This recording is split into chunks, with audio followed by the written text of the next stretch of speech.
So real quick before we get started on the actual recording we did earlier, this podcast is part of our year-end review for NBA 2K24. Yes, the year's not over, but let's be honest, they're not changing the game at this point.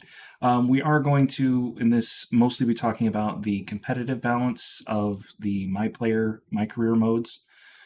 And so, kind of expect that. And we'll cover other aspects of the game in later episodes. The way the game handles simulation style elements, the way the game modes are designed, the way the builder functions, all of that stuff will be in other podcast episodes as we continue throughout the end of this 2K cycle. I will be occasionally referencing clips that have been recorded. My brother called them lowlights because that's basically what they are.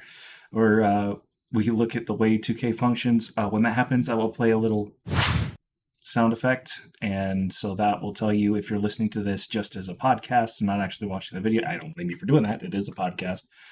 But if you want to see the clip that we're talking about, then you'll know to check the video at that point. But if you just want to listen to a podcast, you're not really going to be missing that much. I just wanted those clips to be viewable for those who were interested. All right, let's go ahead and get into the episode. Ladies and gentlemen, my name is In the Game Kaya of ITGK Sports, and welcome to ITGK Talks NBA 2K. Alongside me, my brother and point guard, Super Shadow 515. Say hello to everyone. I don't know if the microphone picked it up, but that was a sigh. Yeah, it's just a sigh. Hi, everybody. It's been 3 months since I uploaded a video on this channel, by the way. It's like, every time we're about to record a podcast, something changes. Yep. And then it takes us long enough to get around to doing it that something else changes. But I wanted to put out a review of the game before it's too late. And you're thinking, what? Why review the game now? Like, people have already bought it. They've already spent money on VC. A lot of people have quit playing. Well, there's more to a review than just should you buy it, should you not buy it. For me, reviews are also a way to express, what's good about the game and what's not. So, since there's not much changing in the game anymore and the game's not getting any new patches, this looks like a good time to just kind of wrap up our thoughts on the way the gameplay settled in this year. Yep. And just kind of work through that and our issues with it. And there's a couple of fundamental problems with 2K, bro. And we'll get to that. So what we decided to do was to do two separate podcasts. So the first one is going to break down the gameplay from a comp perspective. So, playing online in my career or my team, I assume the same problems. I'm not a my team player, but I assume it'd be the same gameplay problems there. Looking at it from a comp perspective and 2K as a competitive game as a whole. Yeah, not to say that we're the most competitive players, but more so like we are good enough at the game and compete in it often enough to understand that the game has issues. Right. And then the second podcast would be flipping it and looking at it from a sim perspective, so that it's, you get both sides of it, because 2K is a basketball simulation. It's not just a competitive game. So there's two sides to this, and we want to cover both. But I mean, we're 3 minutes into this almost, and we have no idea how long one side of this is going to take. We started this podcast before we decided to scrap it and start over for our second session.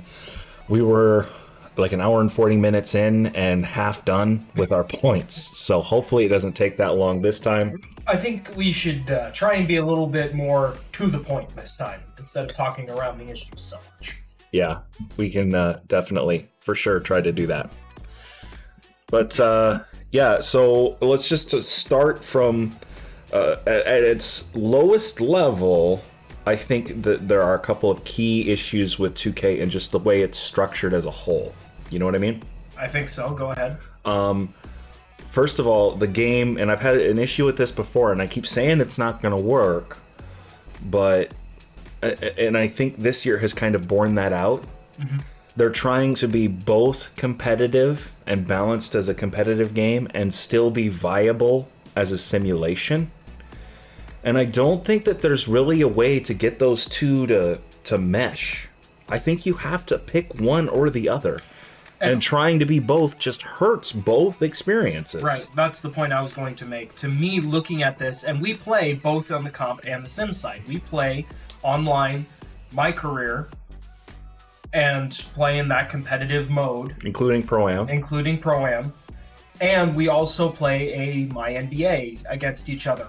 Enjoy the more sim side of the game. We've played Play Now Online, which is kind of in the middle. Right. And honestly, the game is a bit lacking in both sides because it is trying to be both. And it struggles to do both. Technically, it can be both at a basic level, but if you really want to have it work properly, it's going to take a lot more than what this game has offered us right now. All right, give me 1 second. I think I selected the wrong mode here. There, that should be better.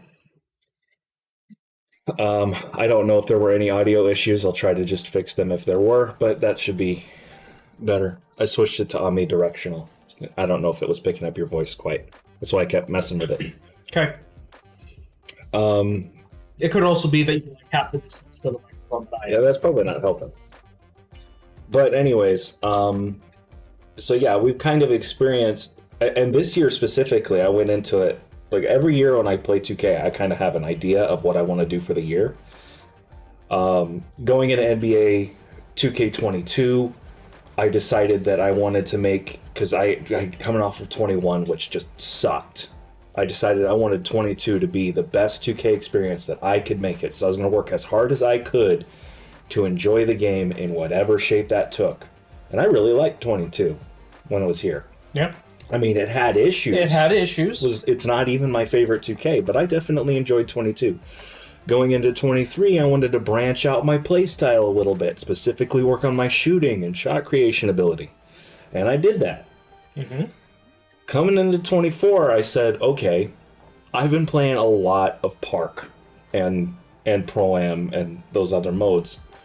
I want to try and play the other modes in the game. And I think I said that in one of our earlier podcasts even.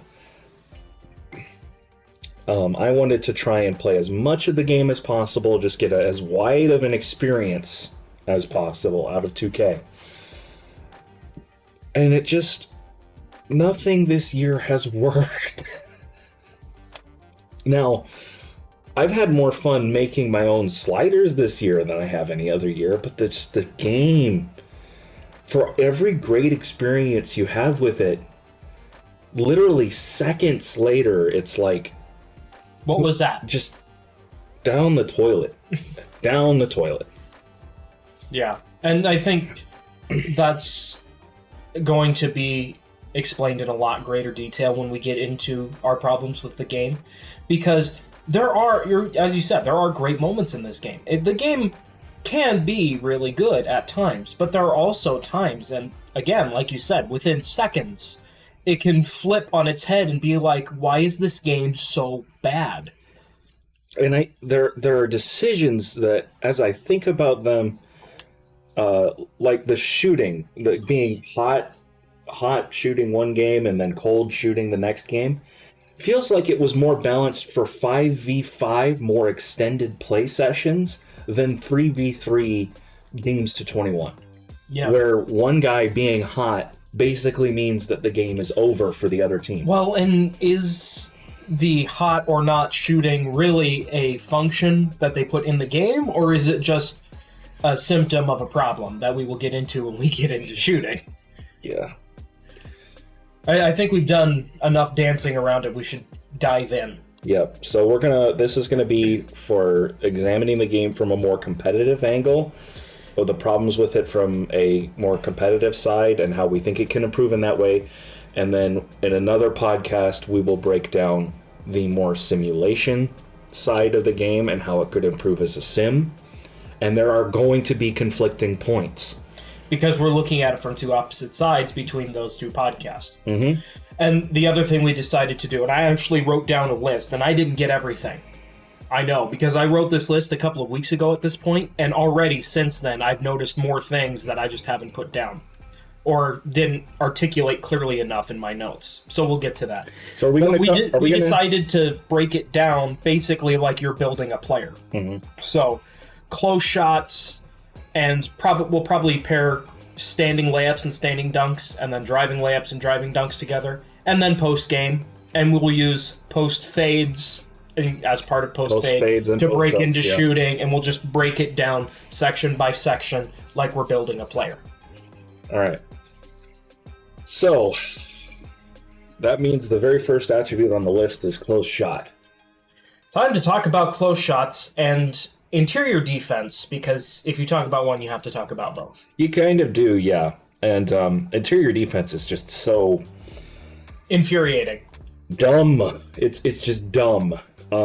Is it bad? No, it's not bad. Is it good? No, it's not that either. What is it? It's there. It's not any of those things. Sometimes it decides that just holding your hands up and existing in the general vicinity of a player trying to score is more than good enough defense, and you can stop anybody, especially if they're standing still. Like, driving's a little bit more touchy, but especially if they're standing still, you just stand there, you hold your hands up, and you win. I think this would be a good point to bring in one of our clips, and I thought maybe we could do this as I think of them, because I started recording lowlights, basically, of really bad moments in 2K. I'm thinking specifically of the Scottie Pippen taking a close shot around Steph Curry and whiffing terribly. Well, I told you why. A couple of reasons why you missed that shot, right? Stamina, help defense. I was covered when I started the shot, but not when I released it. And I think that last point is really one of the big points when you talk about standing finishing. It has to do with where you start the defense on takeoff and not on release. It's true for driving, too. Like, the other day we were playing Now Online. You remember that Donovan Mitchell just kept scoring over, like, 3 people in the paint?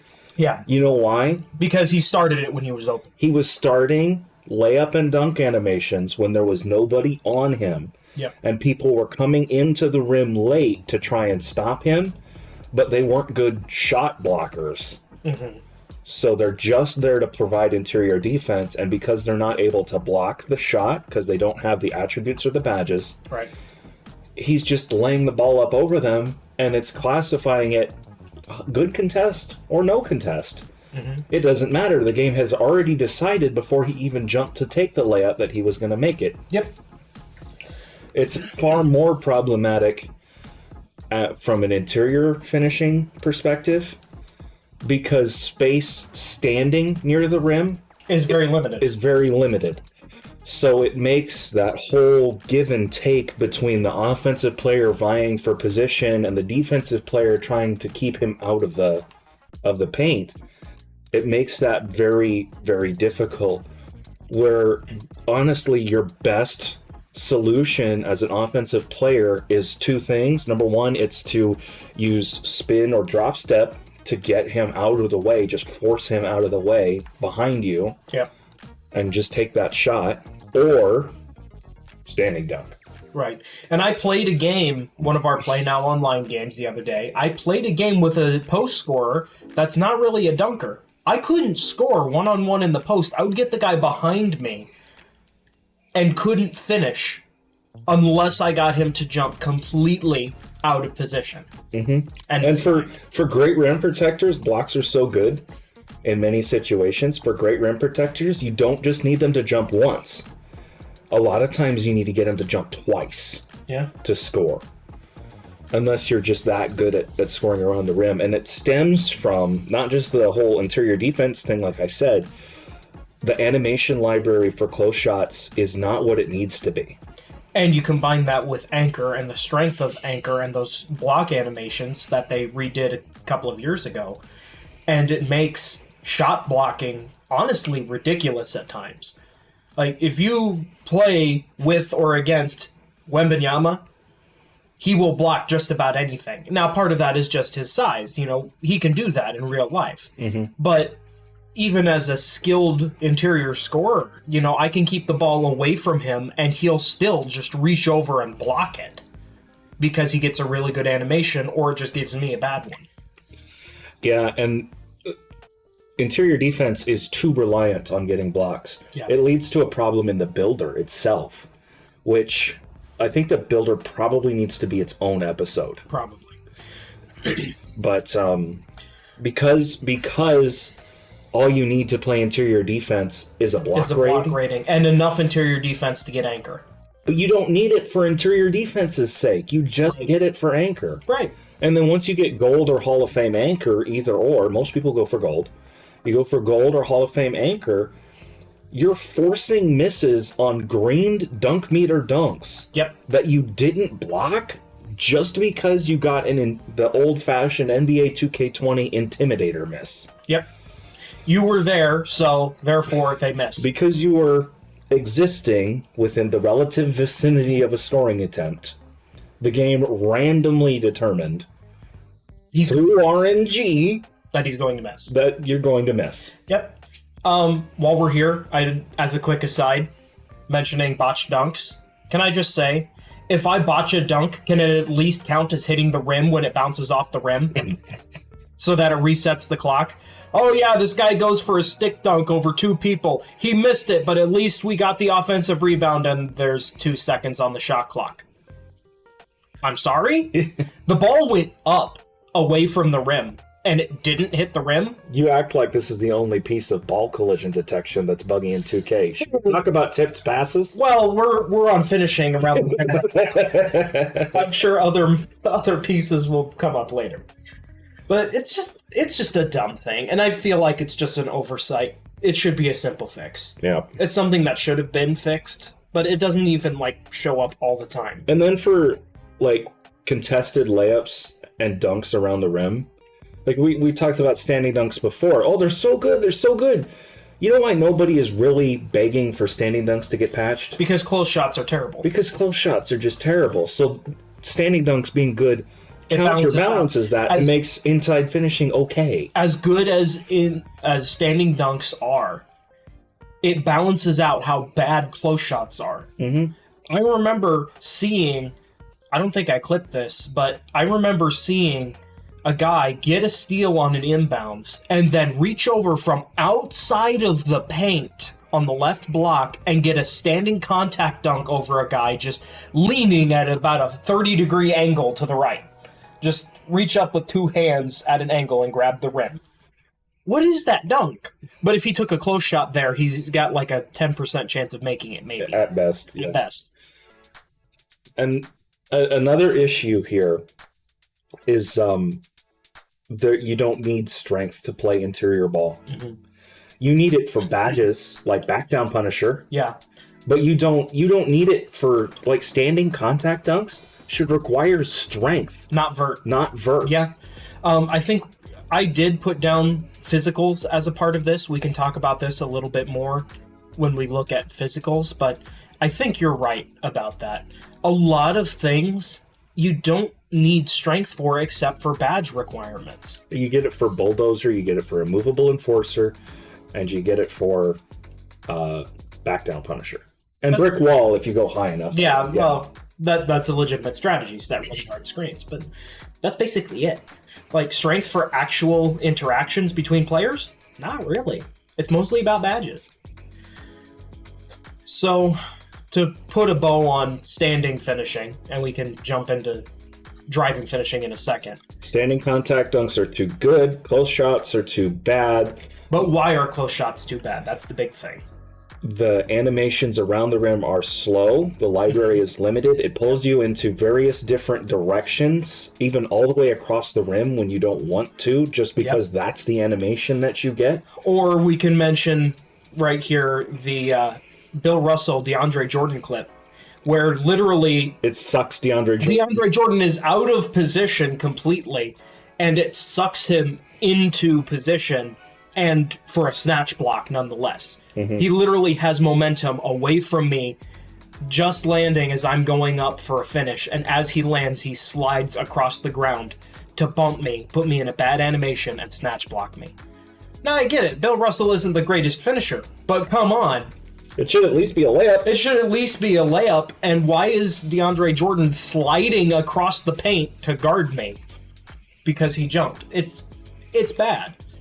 Pulling people into specific animations leads to problems. And people are going to say, but you're asking them to change and nerf interior defense. Interior defense was a problem. Even still, there are guys with standing dunks or driving dunks that score too well. Look, yeah, interior defense is a problem, okay? Buffing it, just buff everything, is not the solution. It just leads to different problems. It needs to be changed. Yeah. Does it need to be nerfed, buffed? Different aspects, yes and no. Honestly, the biggest thing I would say, the thing that drives me nuts the most, is the fact that where your hand is at to contest a layup doesn't matter as much as where your feet are. Yep. Yeah, it's dumb. Some guy can take a layup through 3 people, basically get blocked, and then make it, and it says open or even wide open. It's just how it works. It's not good. And then standing dunks, I mean... They trigger a bit too often. They trigger a bit too often. That's about it. It's pretty straightforward. Maybe nerf the standing dunk meter a little bit. I mean, standing dunks... Metered standing dunks aren't the easiest things to get because some of those animations are really fast. So you have to be on top of it. But maybe a little, I don't know. Honestly, I'd just say turn down... Try and fix the dead zone for the defender, where at a certain point he doesn't exist anymore. Basically.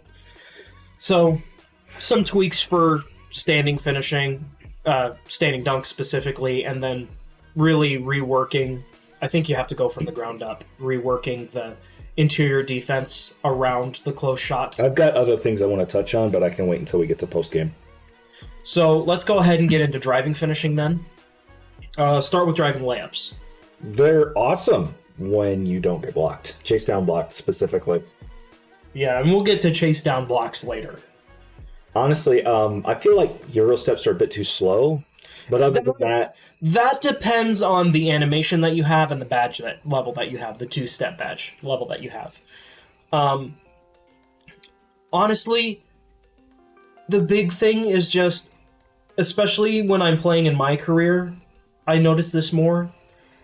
I feel like there are times, and I built several builds that have a layup and that's it, small guards, layups and that's it for their finishing because they were, playmakers and shooters first. But there are guys that can, like real NBA players, they can finish with just a layup and finish well with just a layup. Kyrie Irving. As one example. That's like the first guy that comes to your mind. Mm-hmm. Kyrie Irving. Other guards in the league like a Donovan Mitchell. Trae Young. Now, Donovan has dunks, but his layups are good too. Steph Curry. Yeah, Steph Curry is another good example. There are guys that can finish very well with just a layup. But in 2K, I feel like I go for a layup in space, and it either pulls me an extra step or two into a defender, or he just jumps a little bit higher and blocks my shot. When I'm going for a floater, driving towards the rim, I go for a floater at the free throw line, which is ridiculous floater range in real life. And to be fair, it is the edge of floater range, but I go for a floater there, and it pulls me, the guy is in the restricted arc. It pulls me an extra step or two forward, and pulls him a step or two out, and then he jumps and blocks my floater. I'm sorry, but a floater is designed to go over a shot blocker when he's too far under the rim, so he can't block it. Why am I getting blocked on my attempts to not get blocked? Unless he's 7'2", 7'3", decent vert. I'm talking about like your average 6'10 with a 93 block rating. That guy shouldn't really be able to block that shot, really. No. And it's an example of how the layup system doesn't work because of how strong blocks are. Mm-hmm. And then, never mind the fact that your best course of action on a driving finish is to stop. Yes. And let the chase down blocker go flying out of bounds past you and then take a close shot with your 25 close shot instead of a layup with your 90 driving layup. Yep. Absolutely. And also, something that needs to be covered, double clutches. They're too good. Double clutches need to go. They were around in 23. They went away at the start of 24, and I was like, finally, they're gone. And then they came back. They patched them back in, probably because some guy somewhere was complaining that he couldn't double clutch anymore. Well, I hate to break it to you, those of you that rely on double clutches, you're not actually playing well. You're getting bailed out by a bad mechanic. I have seen guys drive into double or triple coverage at the rim, go up for a layup or dunk, practically get blocked, and double clutch into a defender's hand, and it registers as open, and he bank swishes it. It's not good, and they always go in. Not quite always. Definitely not as bad as last year, but it's close. I can't think of a time that I've seen a double clutch miss in recent history. I did see one the other day, but it was like, oh, he double clutched, so he's going to make it. Oh, no, he didn't make it. It shouldn't be I've seen one in the last couple of months. No, they should miss far more than they hit. It should be like, you make 20-25% of them, where it's a risky thing that you do when you're going to get blocked. You're like, okay, YOLO. Or you have a really high acrobat level, even then, and layup rating. Even then, it shouldn't be a ridiculously good shot. That's just your percentage goes up. It might be a decent option if you're about to get blocked. Mm-hmm. But as it stands right now, it doesn't work. Not the way it should. Standing double clutches are really, really good too. Yeah. They're harder to trigger, especially consistently, but usually for me when I get a double clutch, I branched out of a dunk I was getting on an attempted pump fake, and it was going to give me the dunk anyway, but I was going to pump fake and take the shot. And then you double clutch it, and then those go in. Yep. The last thing to mention, I think, is Bulldozer. It doesn't work right. Oh, it's really, really good if you can trigger it without a help defender coming over to block the shot because they're slow. But if you... All of them are slow. I have a clip. I don't think it's worth showing. Specifically, I think the Giannis animation package is pretty fast. I was playing Play Now Online with Kobe, and I got a Bulldozer animation driving to the rim through traffic, and it was a good Bulldozer animation. But Bulldozer layups are maybe a little bit too good, but again, like you said, the speed of some of those animations makes it easy for you to get blocked by a help defender. So You're also actively seeking out contact and lowering the quality of your finish. Or you should be lowering the quality of your finish. Now, my complaint is that there are guys who, on a good interior defender, that just, like I had a new build. It was a rec game. I don't have a clip of this. I'm just going to have to tell the story. It was a rec game. I had one of my new big men has a decent interior defense. It was in the low to mid 70s. It gets gold anchor. And I hadn't gotten Immovable Enforcer up yet. But I had some strength. But because I don't have Immovable Enforcer, I don't have that resistance to Bulldozer. Literally, this guy is just walking his way to the rim with Bulldozer animation after Bulldozer animation, dropped like 35 points in the rec because I'm the only rim protector on the team. Playing with a bunch of, it's like 3 point guards and a shooting guard and me. That's a small lineup, and you, because I know you have to be like 7 foot something. This is you we're talking about here. I like being big. I get by just fine being slower than everybody else. I still get more rebounds than anybody else. It proves the point that in spots, Bulldozer can be too And the good. guy who was doing it to me was like 6'8". Yeah. And I'm a 7-footer with gold, should eventually get gold anchor, gold immovable enforcer, and he's just walking his way to the rim. Okay, well, here's the question then on this story. What level did you have at the time? Probably... Silver anchor and bronze immovable enforcer, maybe? More like bronze and silver, I think. Bronze anchor and silver immovable enforcer? Yeah. That's much more reasonable then, because your build wasn't done. You're only an okay interior defender. And given that he was looking for contact, he's probably got a high-level Bulldozer and is looking to finish that way. Now, should he get it every time? I had No. literally no options. I tried everything. I tried not initiating contact, backing off. I tried giving him certain angles and lanes. Now, I wasn't used to playing a guy that played fishing for contact. Most guys don't. Right. But... unless it's a contact dunk. And then I'm also used to being one of the bigger, stronger guys on the floor. So I'm not used to having to deal with somebody who's just pushing me out of the way. Yeah. But even still, like... he was so ridiculously efficient on that. Other guys started coming over trying to help and shut off his lanes, but because he's in the middle of this bulldozer contact animation, they're literally sliding around like they're on roller skates. Mm-hmm. Because he's just walking his way to the rim. Yeah. So there are no cutoffs. Once you start an animation like that, there are no cutoffs. It's why contact dunks were overpowered for years. It's why the hop step dunk in 2K20 was so overpowered. Once you start an animation like that in 2K, there is no stopping it. And I think Curry slide. Yeah. I think this is also a good time to mention a badge problem with driving finishing, specifically slithery. Yeah, slithery. If you have slithery, you almost don't need anything else as a finisher. You get as many, if not more, contact dunks by having a high-level slithery badge than you do posterizer. This posterizer, it helps you finish dunks in traffic, I guess, instead of botching them, but I don't feel like it does what it's supposed to do. Help you trigger and finish contact dunks. It feels like slithery does its job for it, at least before takeoff. Right. And starting the contact dunk is more important. I can go for a finish contact dunk. Now, I'm not sure if it's just not showing up, but I can go for a contact dunk, get slithery to kick in, and not see posterizer show up. Mm-hmm. Yeah. No, you're right. And on layups, too, if it's a one-on-one situation, a guy can get a non-contact layup by freezing the defender and slipping by him like the defender doesn't exist. Yep. So, slithery is a little too good for both layups and dunks.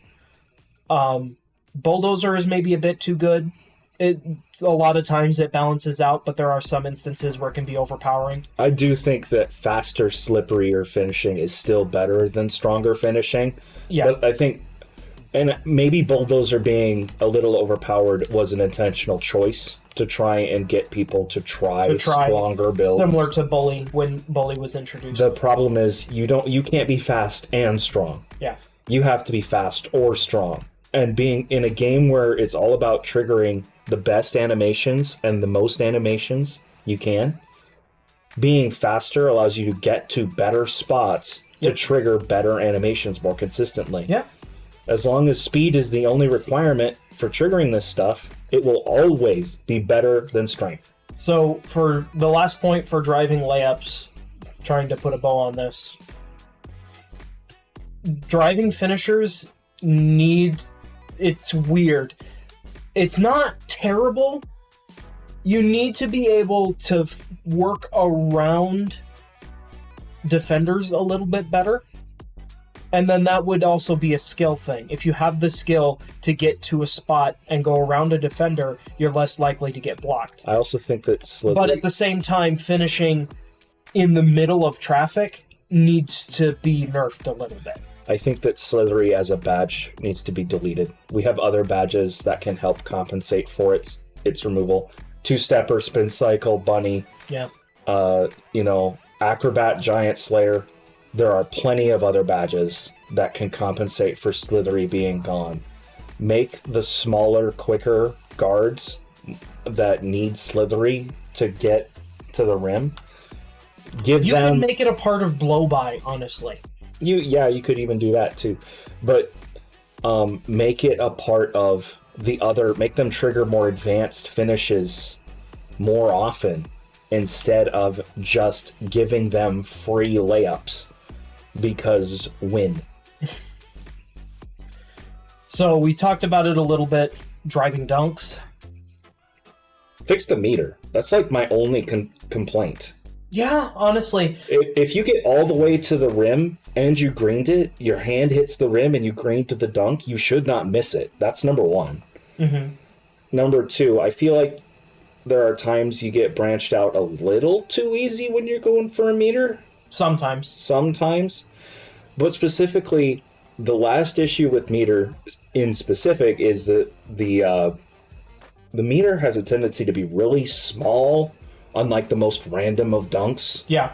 I can go for a contact dunk with a guy, like a point guard, across the rim, still in the restricted arc, but nowhere near being able to stop a guy with a 97 driving dunk and all the contact dunk animations. Inside, I have a pixel-wide green window. But then you've got the 7'3" behemoth riding your shoulder and trying to shove you out of the paint.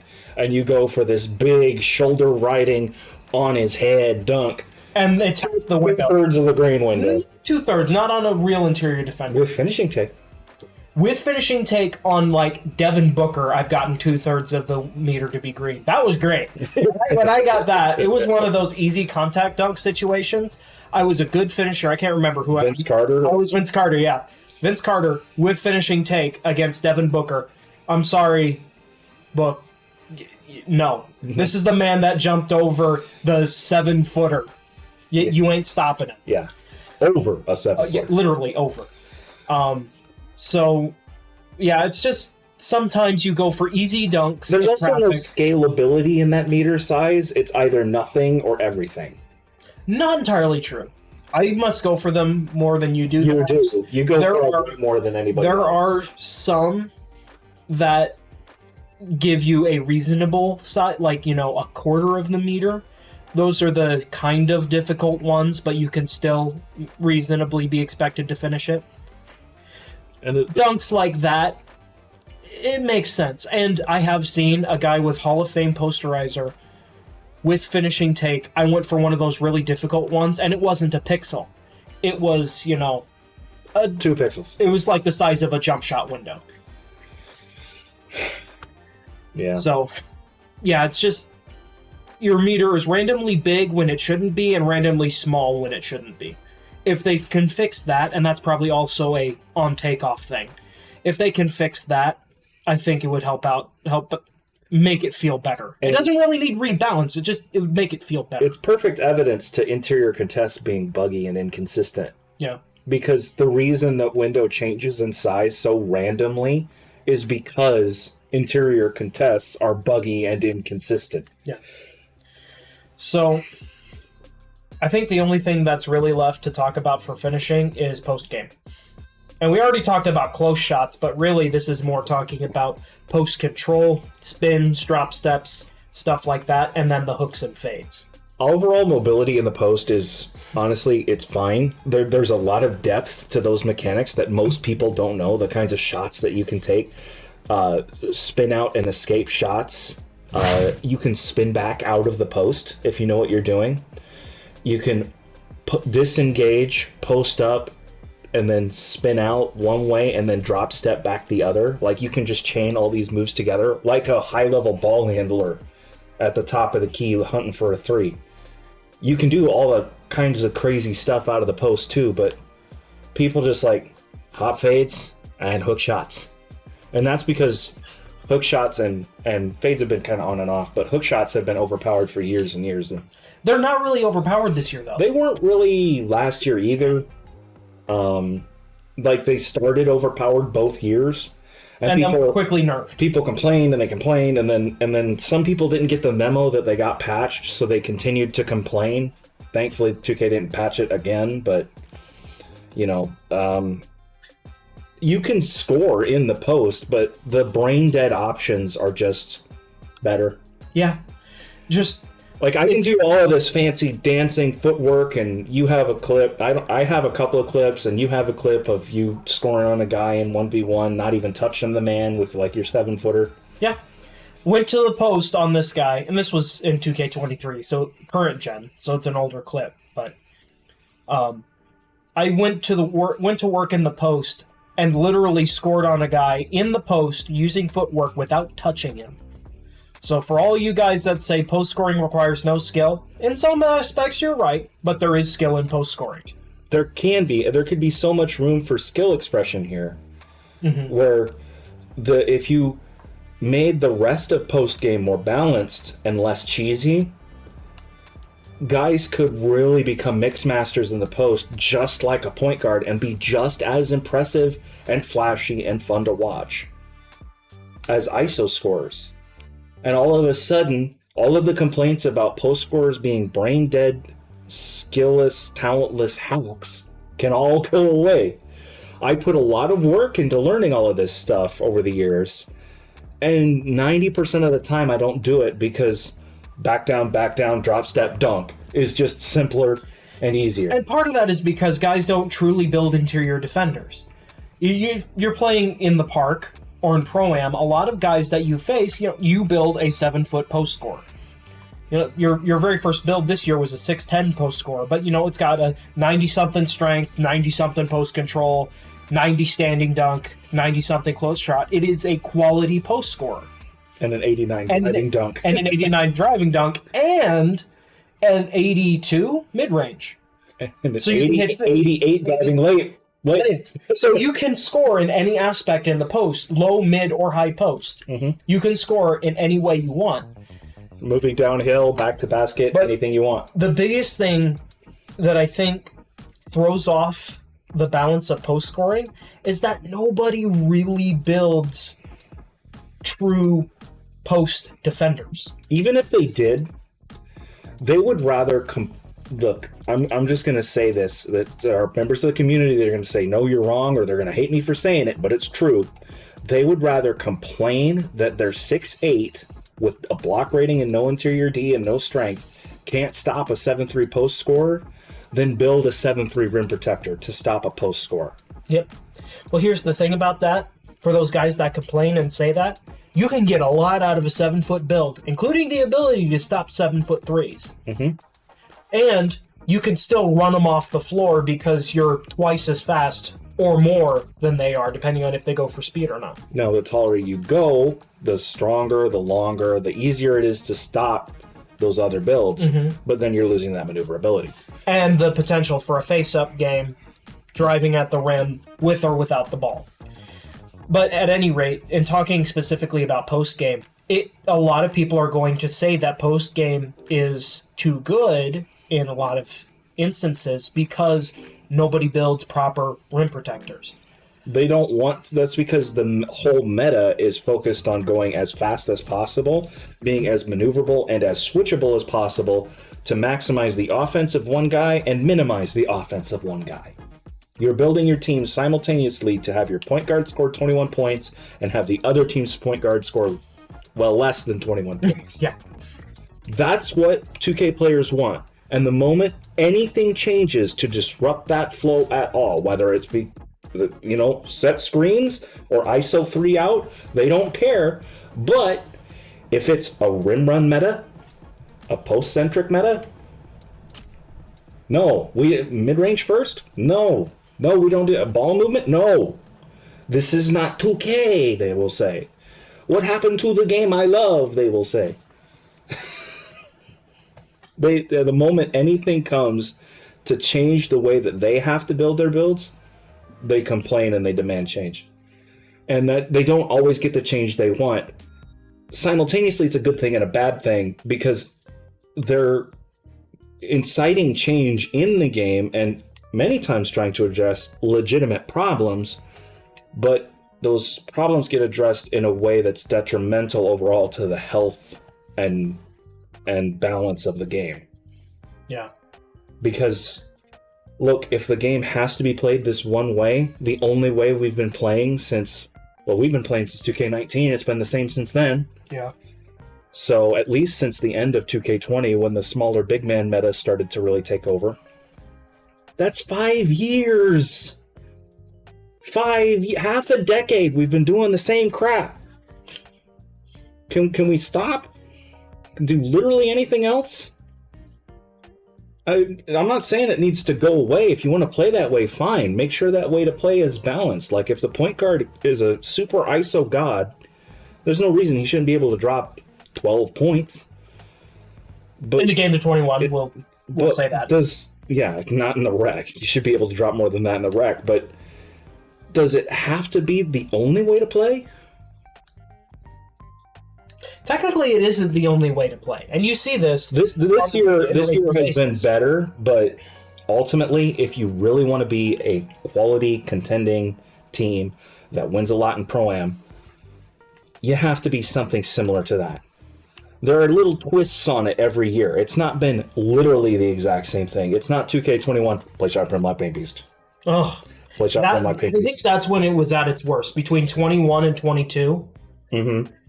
Because remember, in 20, even with the smaller bigs, the reason people went smaller in 2K20 was to improve their shooting. With their rebounding wings and short glass locks that could shoot. In 21, when you started seeing the play shot, prim, lock, paint, beast, or glass cleaning finisher, that was like the only lineup we saw for an entire year. And then in 2K22, it came back, as meta does every year. The meta from last year starts the year. And play shots were even better in 22. They were, well, speed glitch. But shooting was much more reasonable in 22, so it balanced out. But you did start to see a change from the you have to play this way. It was still the way to play, and the bulk of the community did play that way. But there were guys that were running, a two-way, three-level scorer kind of build. These do-it-all or solid defender builds that can get to the rim and be okay at shooting. It's kind of going back to the yellow-blue, yellow-red kind of mentality. 2K22 Next Gen had the metric build. Yeah. That was a literally do-it-all build.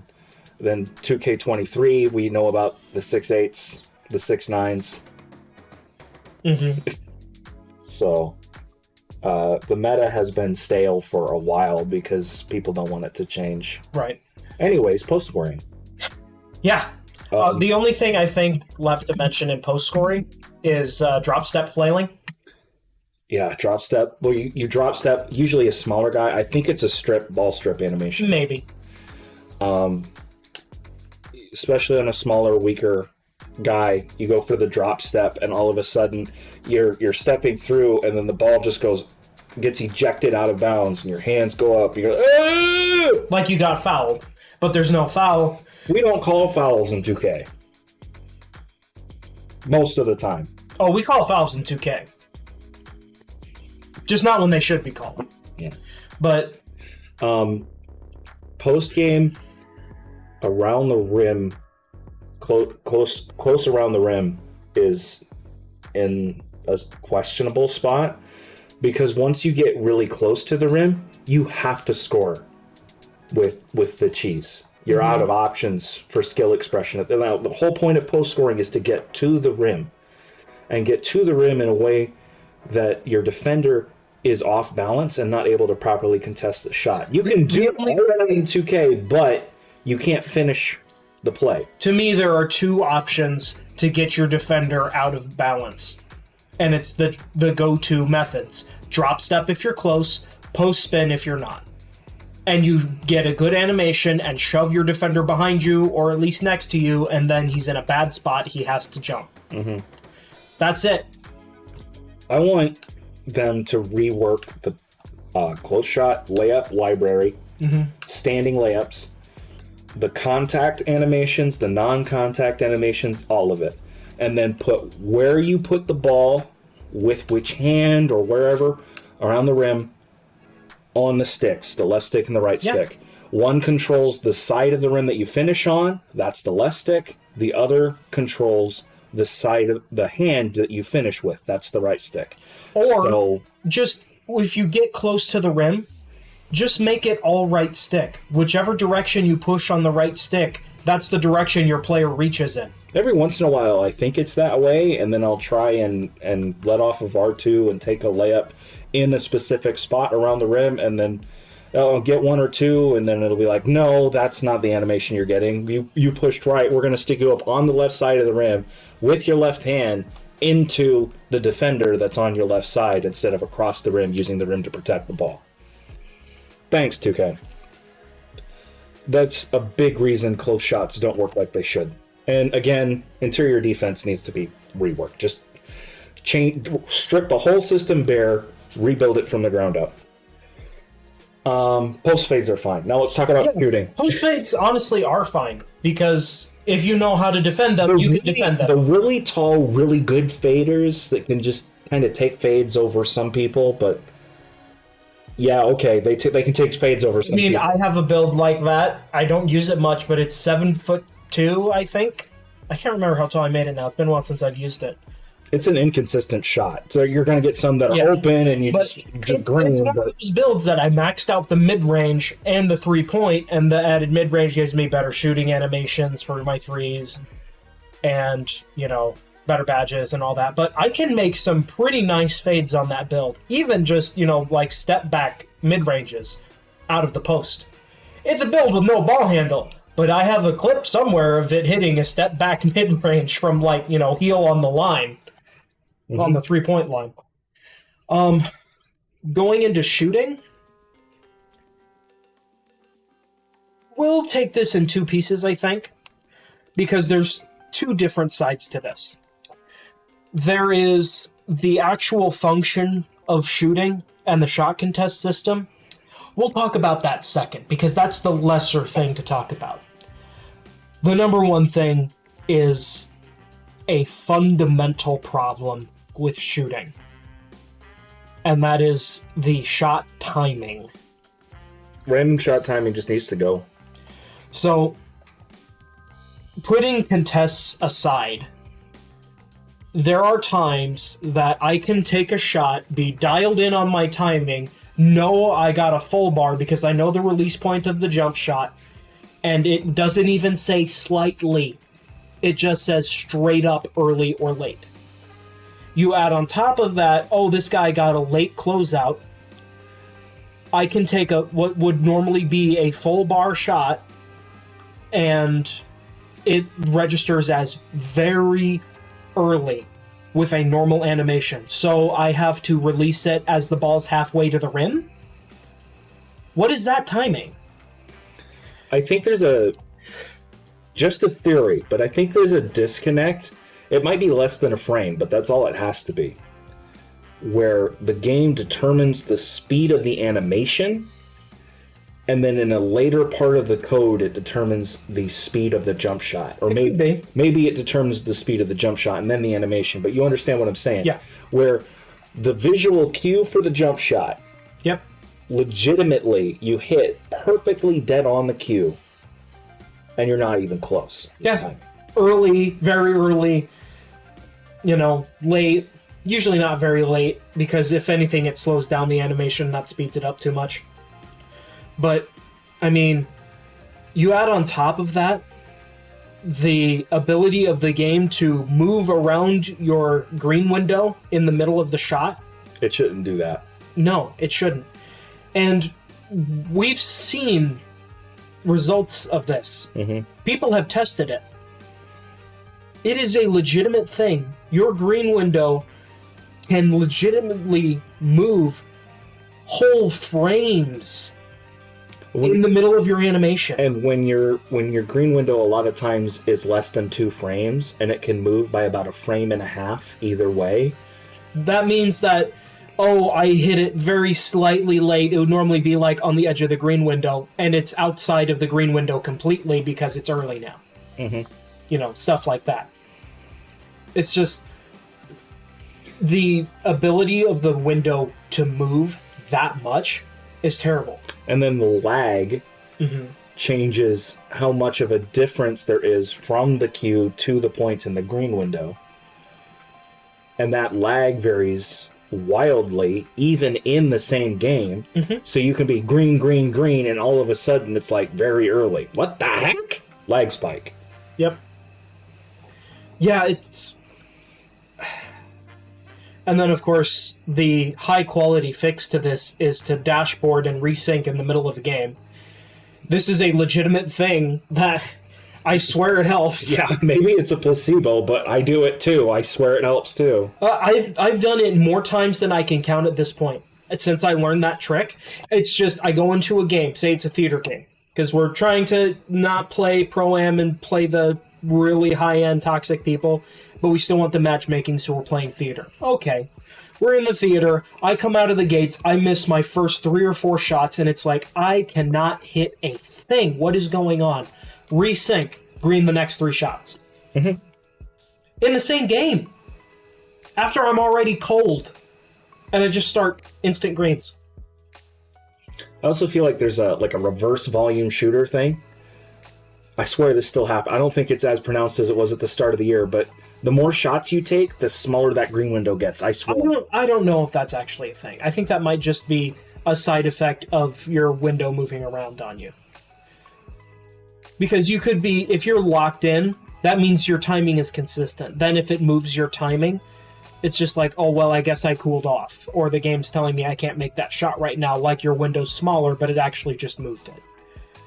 Because I haven't seen any real evidence of that being a thing, because there are also games where I took a build that was a 75 overall in the rec, 74 actually, overall in the rec, and shot like 15 of 18 from 3 with that build.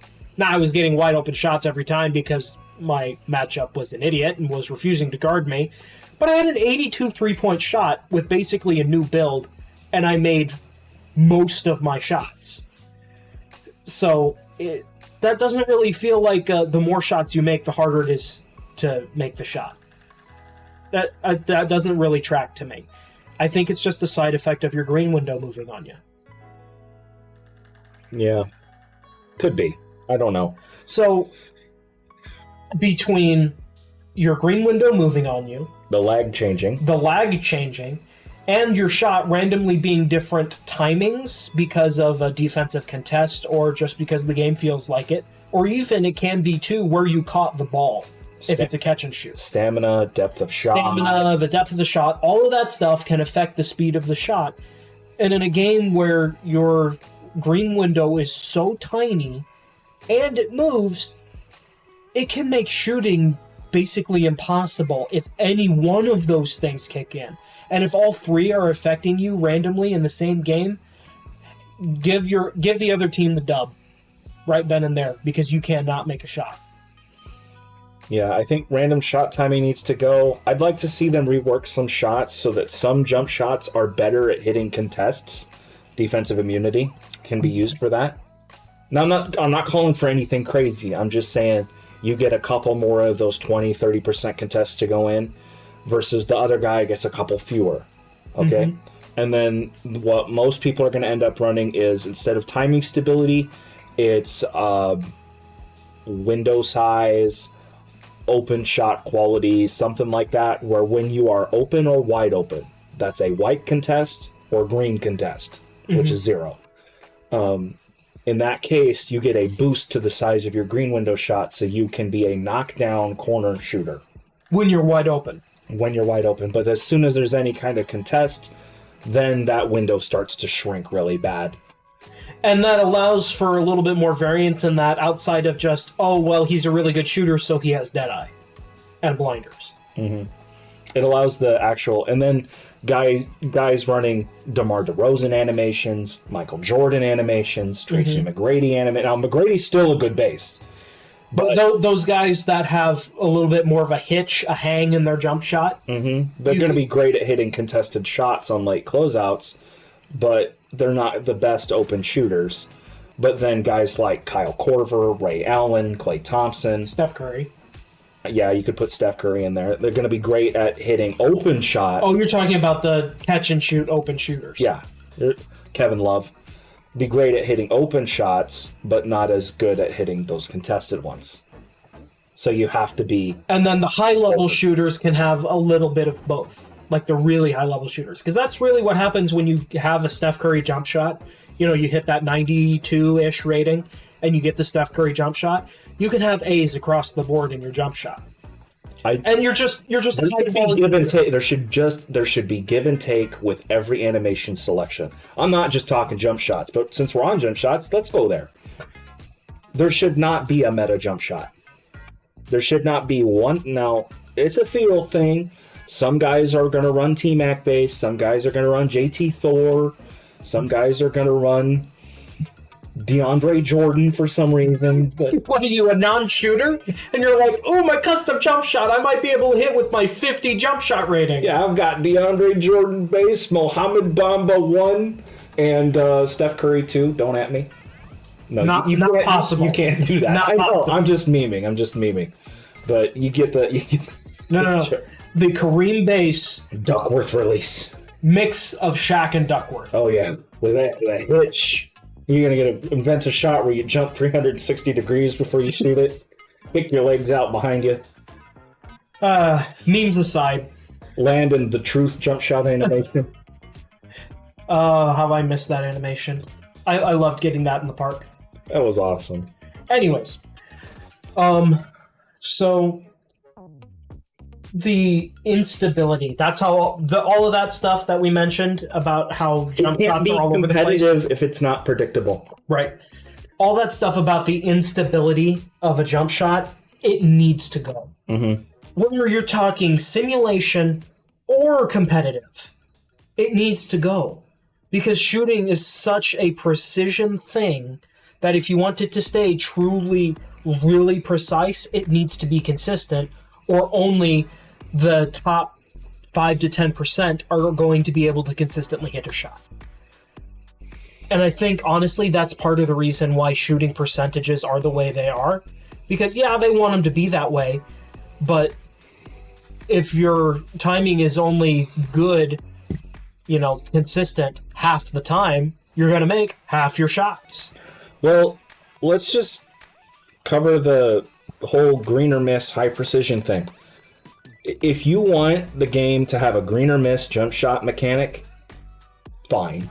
Okay, it can be balanced that way. Yeah. You want it to have an RNG range, fine. It can be balanced that way. Yeah. You want it to have an RNG range, but this really tiny mark right at the top of the meter, you hit that pure grain 100% every time, fine. It can be balanced that way.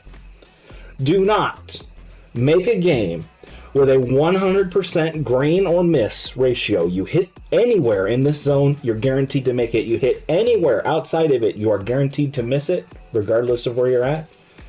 Do not do that and then turn around and say, no, we are balancing the game to have realistic, real-world shooting percentages, because that is not how 2K is played. It doesn't The make sense. rest of the game is not balanced around that specific shooting mechanic. It makes shooting frustrating, not because of the percentage that you're shooting, as much as it is the fact that 2K players get way better shots than NBA players do. Most 2K defenders are terrible.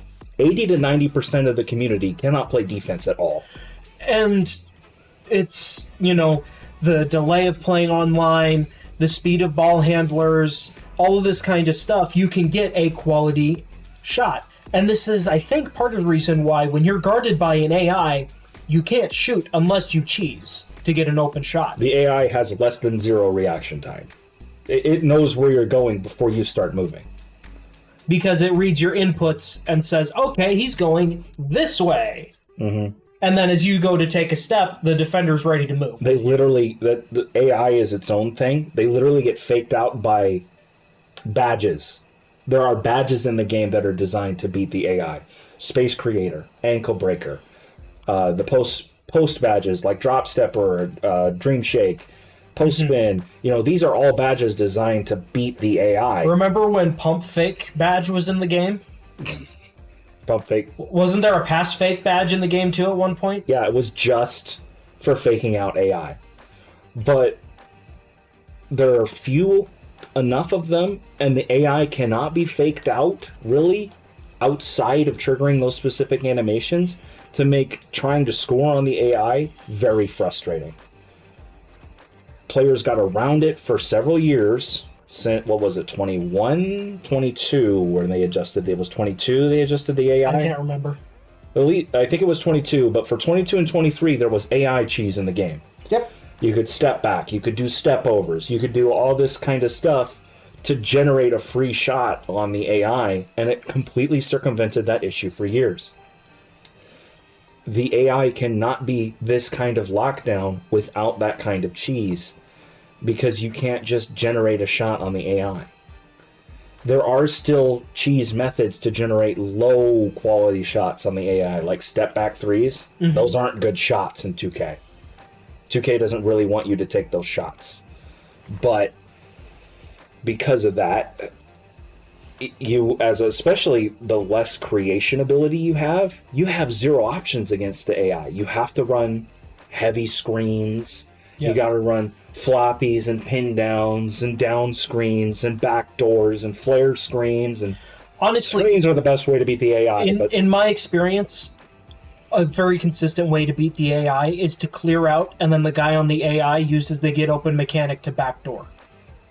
Mm-hmm. And then he catches the ball with the AI behind him and gets an easy finish or a dunk or, a foul. There is a consistent way to beat the AI right there. Pretty consistent anyways. I've seen guys do it all the time. Mm-hmm. But that also requires that the paint is open, which is not always the case. So that's kind of the AI issue. That's the defensive side of it.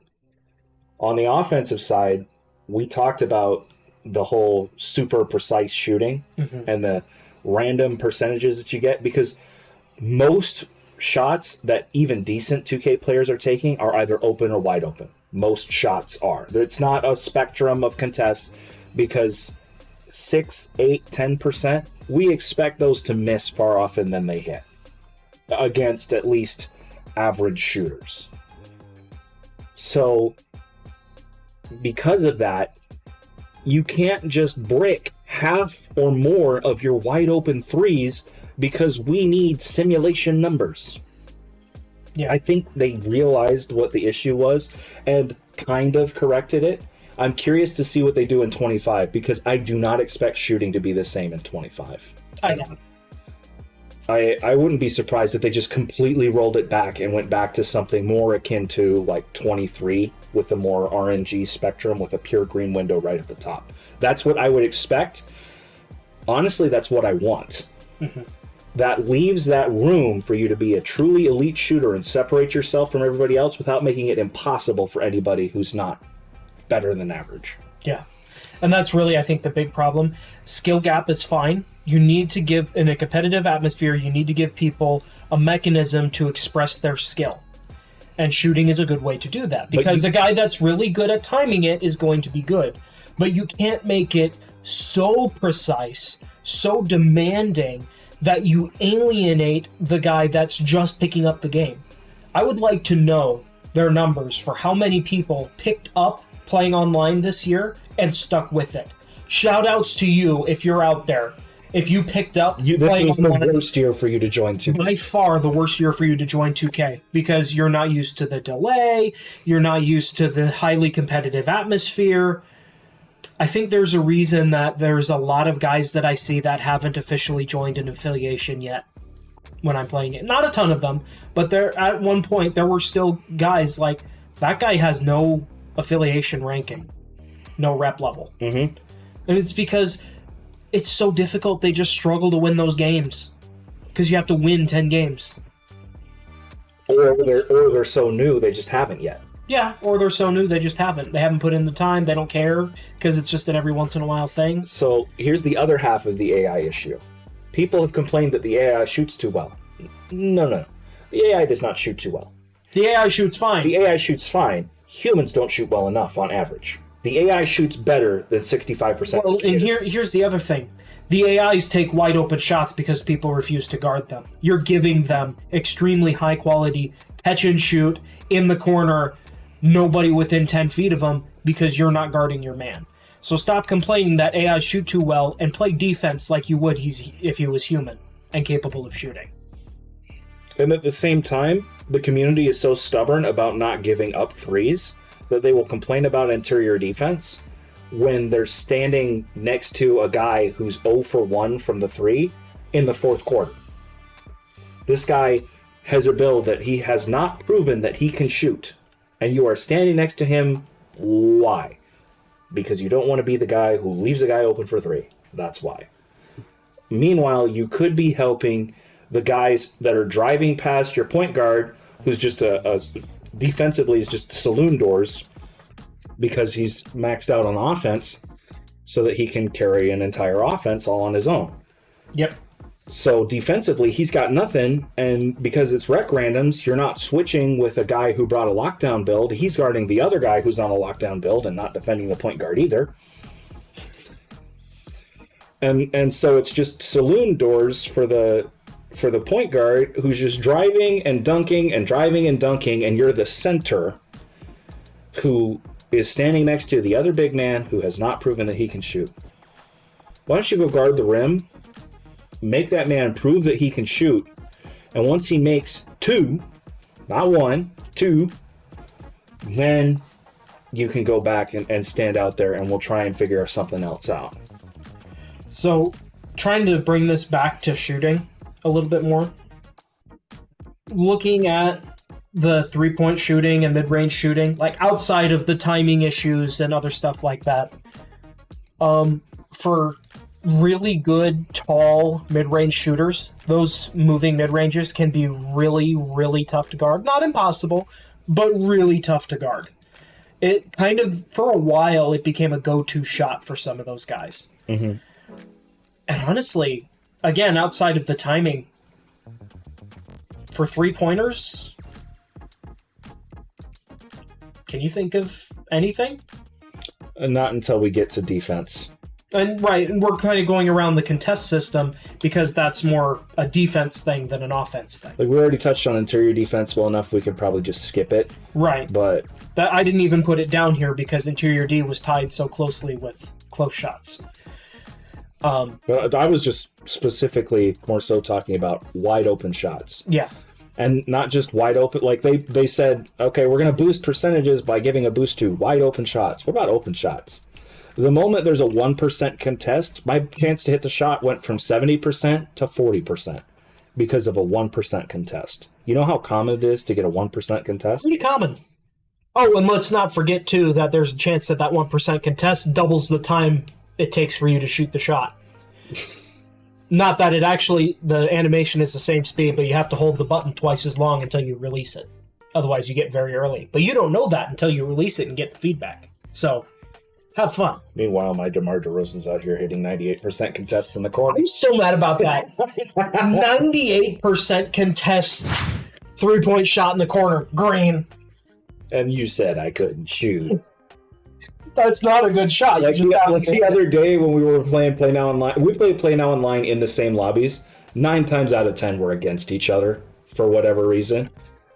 So we have played with each other, but we do it so often, we pretty much have a 50-50 winning record. And this is us because we're just playing against each other all the time. And this is just a thing that we do so that we can still play 2K together in that kind of atmosphere without going to rec and squatting up with 3 randos. Yeah, without going to rec and squatting up with 3 randos. And we've never really been fond of 2s, personally. I don't like Make It Take It as a whole. Any mode that's Make It Take It. They've had, I'm pretty sure they've had 3v3 Make It Take It modes before. I don't really care for 1s. But we're not really 2s players. We prefer to play a little bit more of a traditional style of basketball. So we go to Play Now Online. And, you know, we can play the 2 of us together that way. And then I picked Draymond Green. And it's picked Draymond Green and was playing well as Draymond Green. Splashing 3s. I know how to handle that backpack. Who shoots with Draymond? I do. Other than you. I do. He didn't believe me. I said, I know Draymond Green's jump shot. He's like, what? Yeah. Okay, well, you splash 3s with Draymond and be, utility the power forward, and I will pick Tier 3 legend Sam Jones and go cook some fools for 25 points. Nobody knows what Sam Jones can do but you and me. Bro, Sam Jones can cook. Okay. Don't believe me, I know. I made the 64 roster, remember? Yes, you did. That man was 60s Kobe. So, other than the aforementioned timing things, there isn't really too much to mention about shooting, because outside of not free throws are a little too hard. That's like all I'll say about free throws. They're a little too picky. It was an overbalance, I think, because for the longest time, free throws were too easy. I don't mind them being RNG, but can we just make the chance that you hit your peak percentage a little bit better? Because I can have a 75 free throw, 80 free throw rating, and consistently hit percentages in the high 60s and low 70s until I've taken 5 or 6 and really nailed in that timing. Like I said, it was a little bit of an overbalance because last year, in current gen at least, because that's what we played, our friends were still on PS4s, they were playing current gen, so we played current gen with them. I had a build with like a 75 free throw, and I would make like 85 to 90% of my free throws with that build because I knew my timing. That's too good. Mm-hmm. It made it cheaper to... Now, free throws a ridiculously cheap attribute. But... A lot of my later builds, I started pumping up the free throw because it is so cheap. I have a high... I think I might have gone all the way to 99 free throw rating on my 97 driving dunk build. Have fun fouling that guy. It's free points either way. I think it would be funny if Whistle was tied to your free throw rating. Probably a bad idea. That's a bad idea. It's a terrible idea. Terrible, absolutely terrible, because I can build a Shaq build that you foul it constantly because I put a 99 free throw rating on it. So hey, which scoring attribute is it that if you go to 99 you don't get Hall of Fame Whistle? Is it layup? Or is it? I want to say it's driving layup. I can't remember. Because 99 close shot gives it to you. I made a 99 close shot. 99 close shot, 99... It might be 99 mid-range. If one of them doesn't give you Hall of Fame Whistle, there's one. That's dumb. Fix it next year. That's dumb. If you're going to keep Whistle, fix that. So is there really anything... Which, speaking of Whistle, that's one thing we didn't mention. There aren't enough fouls on the interior when you're trying to finish. Standing or driving. There's just not enough fouls. Yeah. I can go out there with a 6'3" point guard, basically my copy of the Russell Westbrook build, and I have a 68 block rating and a 50-something interior defense. Go foul a power forward driving at the rim, get a no call, and get the stop. Yeah, just punch him in the kidneys, and then leave him gasping for air. Elbow him in the gut, punch him in the kidneys, leave him gasping for air under the rim. No call, play on. Boy, this is playoff 80s basketball right here. Yeah. The Pistons called, by the way. Interested in your talents. So, is there anything else to mention about shooting that you can think of? Because we kind of danced around it for a while. Not unless we're going to get into the contest system. And that's on the other side of playmaking. So now that we've taken our break, let's go ahead and talk about playmaking. And we start with, not ball handling, passing. This is something that you've become known for in our little circle. What's left of it, anyway, at this point. So you're the better passer than me. Why don't you just kind of go through it in your head and tell me, do you have any issues with passing? Like, what are your notes? So, I actually don't know if I put any notes down when I was looking through this. Let me pull it up real quick. Just thinking about passing, there's a couple of different pieces on both sides that are both on the pass and on the catch that are problems. We'll start with the catch because it's the quickest and simplest things to cover. There are way too many fumbled catches. Half court, full court bombs. The full court passes I understand. But if I'm a good passer, passing to a guy in a spot or cutting to a spot, why is he fumbling the catch? Why am I passing especially to a guy? In a half court, especially in a half court. Right. I have a 90 pass accuracy, and I'm passing it to a guy cutting open off of a screen for a 3 on the right wing. And he catches the ball and fumbles out of bounds, and it's my turnover. Like it was a bad pass. No, it was a good pass, and the guy that's 10 feet away from me just fumbled a pass to his chest for no reason. I consider this ironic since 2K's the last couple of years has been trying to encourage the community to play basketball, quote unquote, the right way. They nerfed the left-right dribbles and all of this stuff. And what do? They nerf passing. Do you want people to play basketball the quote unquote right way or not? Well, there are so many little things with passing. there are so many different ways to look at it. Sometimes it feels like, unless you have an insanely high passer with Hall of Fame needle threader and you're passing it around a guy that doesn't have interceptor, that's like the requirement for this, then you can slip some passes through. Now, I have made plenty of passes fitting it through tight windows. The problem is there are many times where I'm trying to make a simple pass and the ball goes out of its way to a defender's hand. This is the real problem. It's like the path finding for the ball is purposefully going out of its way to go right to the defender because he pressed square or X, whatever system you're playing. Mm-hmm. Like a man going down the paint on the right side, defenders on the left side. You pass the ball to the man on the right side, the ball gets passed to the left side of the paint. Dragging the offensive player, the recipient of the pass, across the paint to the defender. Which leads to two problems. Number one, your pass is going right to a defender, so it's likely to get stolen. Number two, if it doesn't get stolen, you're now pulling the defender into the play through no effort of his own, no skill of his own. He's just there now because the pass was errant for literally no reason. And this is coming from a high passing attribute. Yeah. If you want, we could put in a clip. I have a clip here of a guy running along the baseline, along the right baseline, to the rim. The defender is on the left side of the paint, and the pass carries the offensive player all the way across the rim to the defender for literally no reason. Why? You're giving up what should be an easy bucket because the pass went to the wrong side of the rim.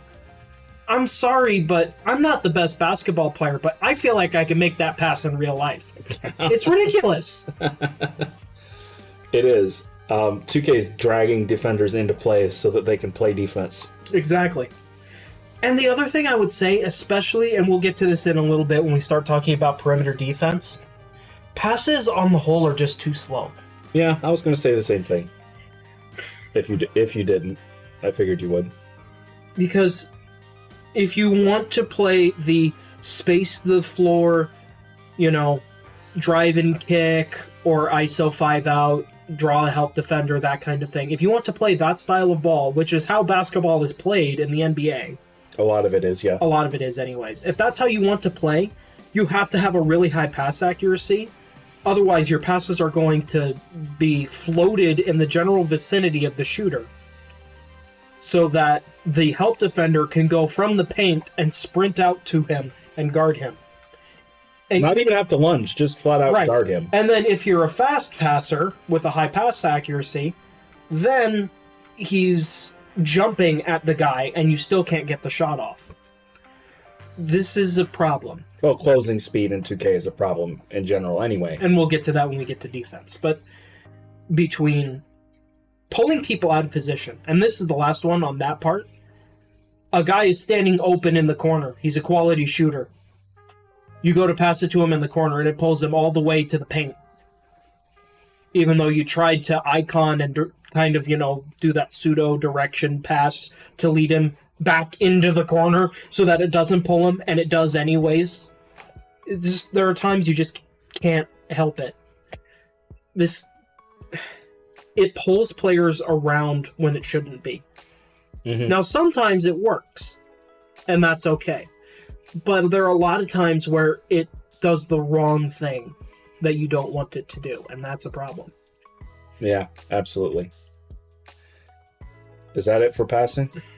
I can't think of anything specific. The bad passing lanes, pulling players around, the fact that they're just, in general, too slow and too many fumbled catches when the passes do connect.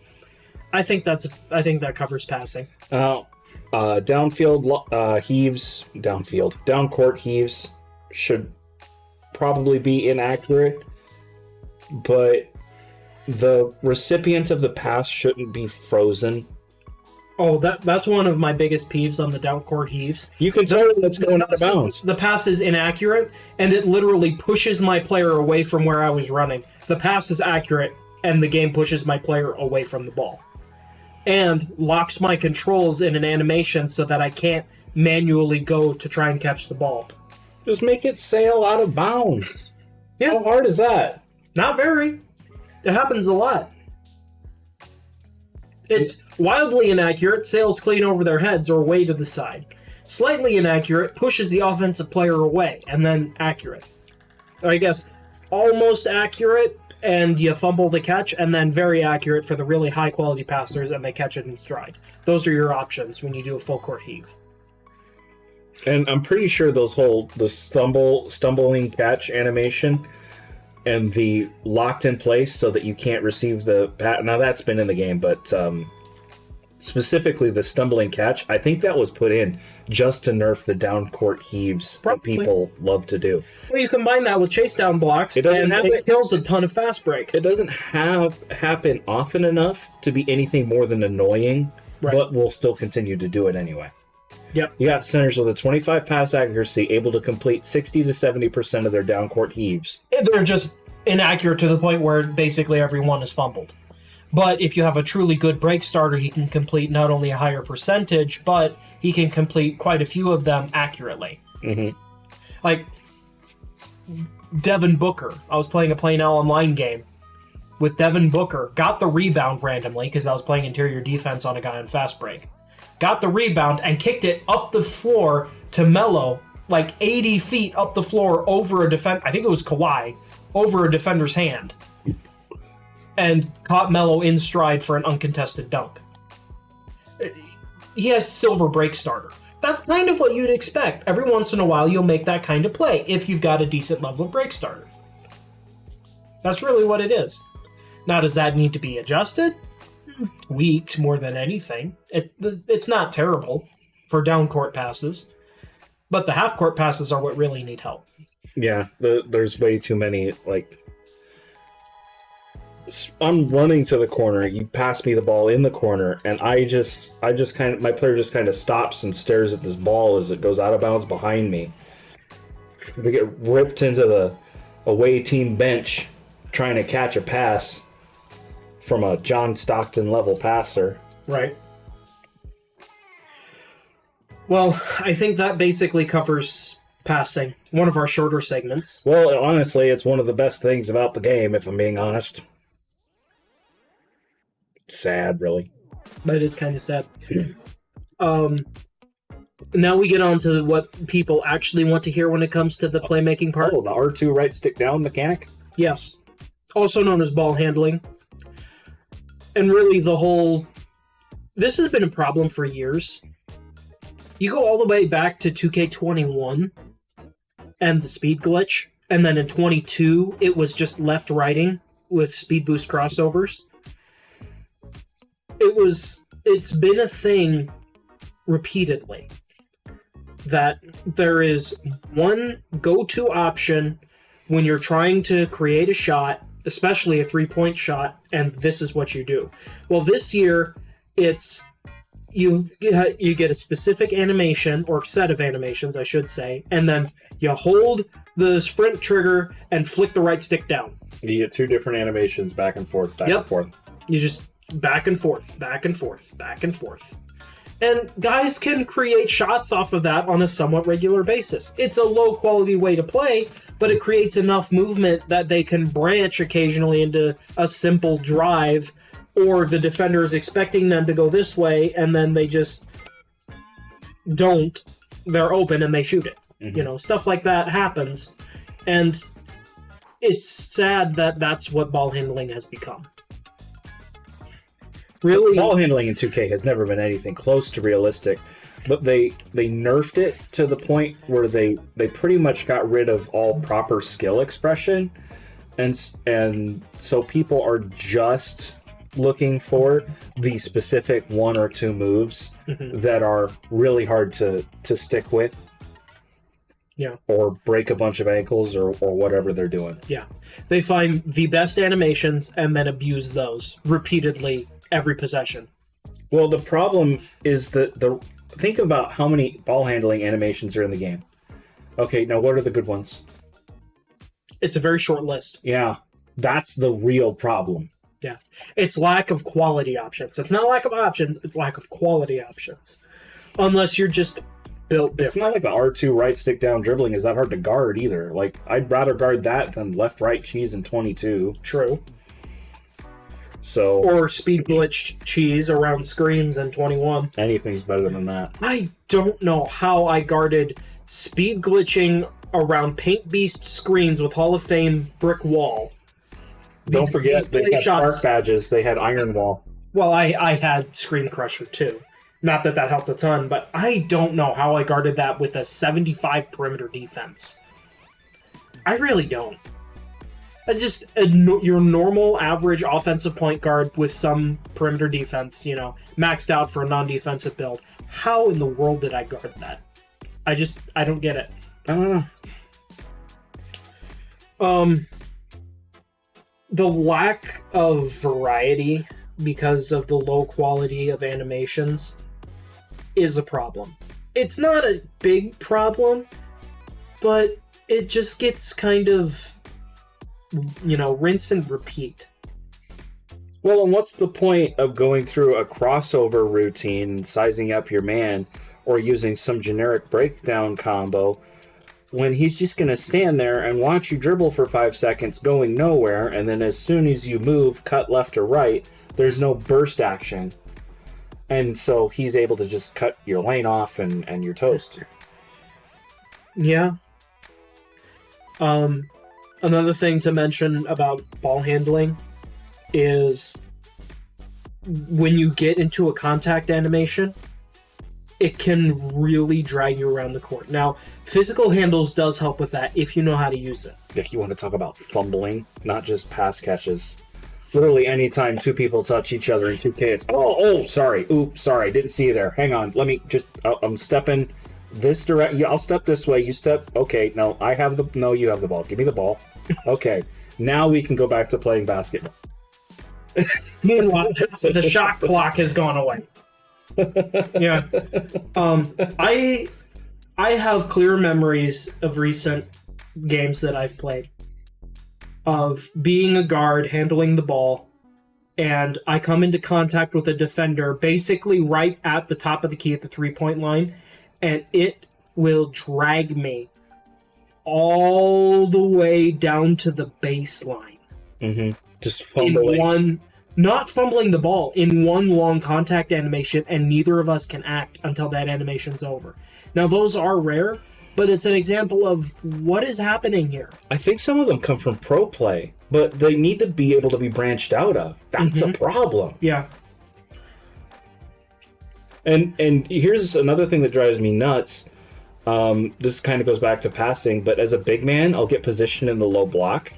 You'll pass me the ball, I'll get it, and I'll just fumble around for 5 seconds. Meanwhile, the defense has rotated over because I had position, so now I'm double teamed, but I can't pass for 5 seconds. So there's a man standing wide open in the corner for 3, and I'm trying to pass him the ball, and I can't because the ball's at my ankles. Yeah. There is no... I'm going to say ball security. Ball security is a slider in 2K. Upping that slider is not going to fix the actual problem that I'm talking about. It's hands, I guess. Yeah. There are no hands. People don't have good hands in 2K. And it's not like it's an attribute or a badge. Right. Yeah. When you talk about actual ball security, we'll cover that when we get to steals. Yeah. On the subject of actual ball security... ball handlers still push defenders out of the way with their animations. I was kind of wondering if this was just a current gen thing because I don't hear too many people talk about it in the community, and we were on current gen for years. Mm-hmm. But now that we're on next gen, I thought, okay, especially now with pro play and all this other stuff, maybe we'll see less of that where I always think of the Curry slide, forgive me, but it's the one that comes to mind, where he puts the ball in your chest and you're not allowed to grab the ball that's in your chest, nor are you allowed to hold your ground. He shoves you out of the way so that he can drive. Wait, you mean that a guy, because he has this one animation, can shove me, a lockdown with a 99 steal rating and Hall of Fame pickpocket or whatever it was called at the time. The ball is literally in my chest. I press square and I foul him, or I reach through the ball. Mm-hmm. And in the process, he's sliding me along the floor with the ball. You know what could fix a lot of these issues? If 2K allowed not just specific points where animations could branch, but situations where animations can branch. This guy goes for a contact dunk. He's getting ready to go to the rim. He's in the air. There's 2 7-foot-plus guys with high strength and high interior defense between him and the rim, and he doesn't have the vert or the specific animation to get clear over them. So he's going to put his waist in their face, like just in front of the free throw line. He should be branched out of his dunk. Now, it does happen, but there are also times where that man will just glitch his way in between and through those defenders and all the way to the rim and just dunk it.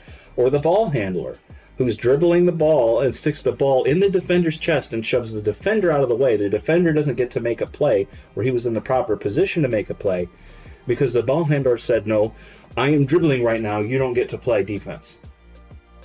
If you just say, oh, there's harsh contact here at a sharp angle, so we are just going to stop the ball handle animation, and the ball handler is going to go into a clamp animation instead of a dribble animation. Even if it's just a soft clamp. Where Bump. a bump, where he keeps the dribble alive, but he has to, like, you know, fumble it for a second, he switches hands, and then he stands back up and he's ready to keep going. There would have to be... Or he goes into a protect dribble. You would have to allow animations to just break to do that. And I don't think 2K wants to do that because it goes against everything that they've been doing for years. But those problems will never go away unless you allow those animations to break.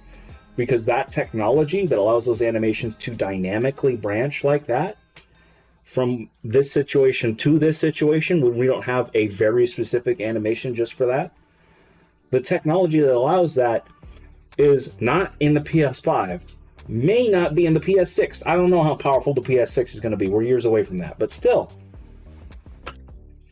Yeah. It's a problem that's going to exist for years and years, unless they just say, it's going to look janky, but it'll make better gameplay. And really, that might be the biggest thing, is that it'll look janky. But you know what else looks janky? Sliding through multiple defenders on your way to the rim.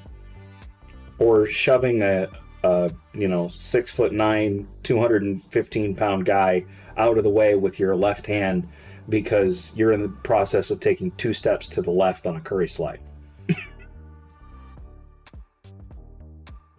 His feet literally skid on the hardwood. Honestly, the whole pushing defenders around with the ball, it's not nearly as bad as it used to be. It does still happen, but it's not nearly as bad as it used to be. As for speed with ball, I don't really have a comment.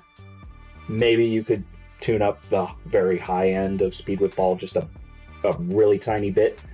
But I don't have a problem with speed with ball, really. Do you?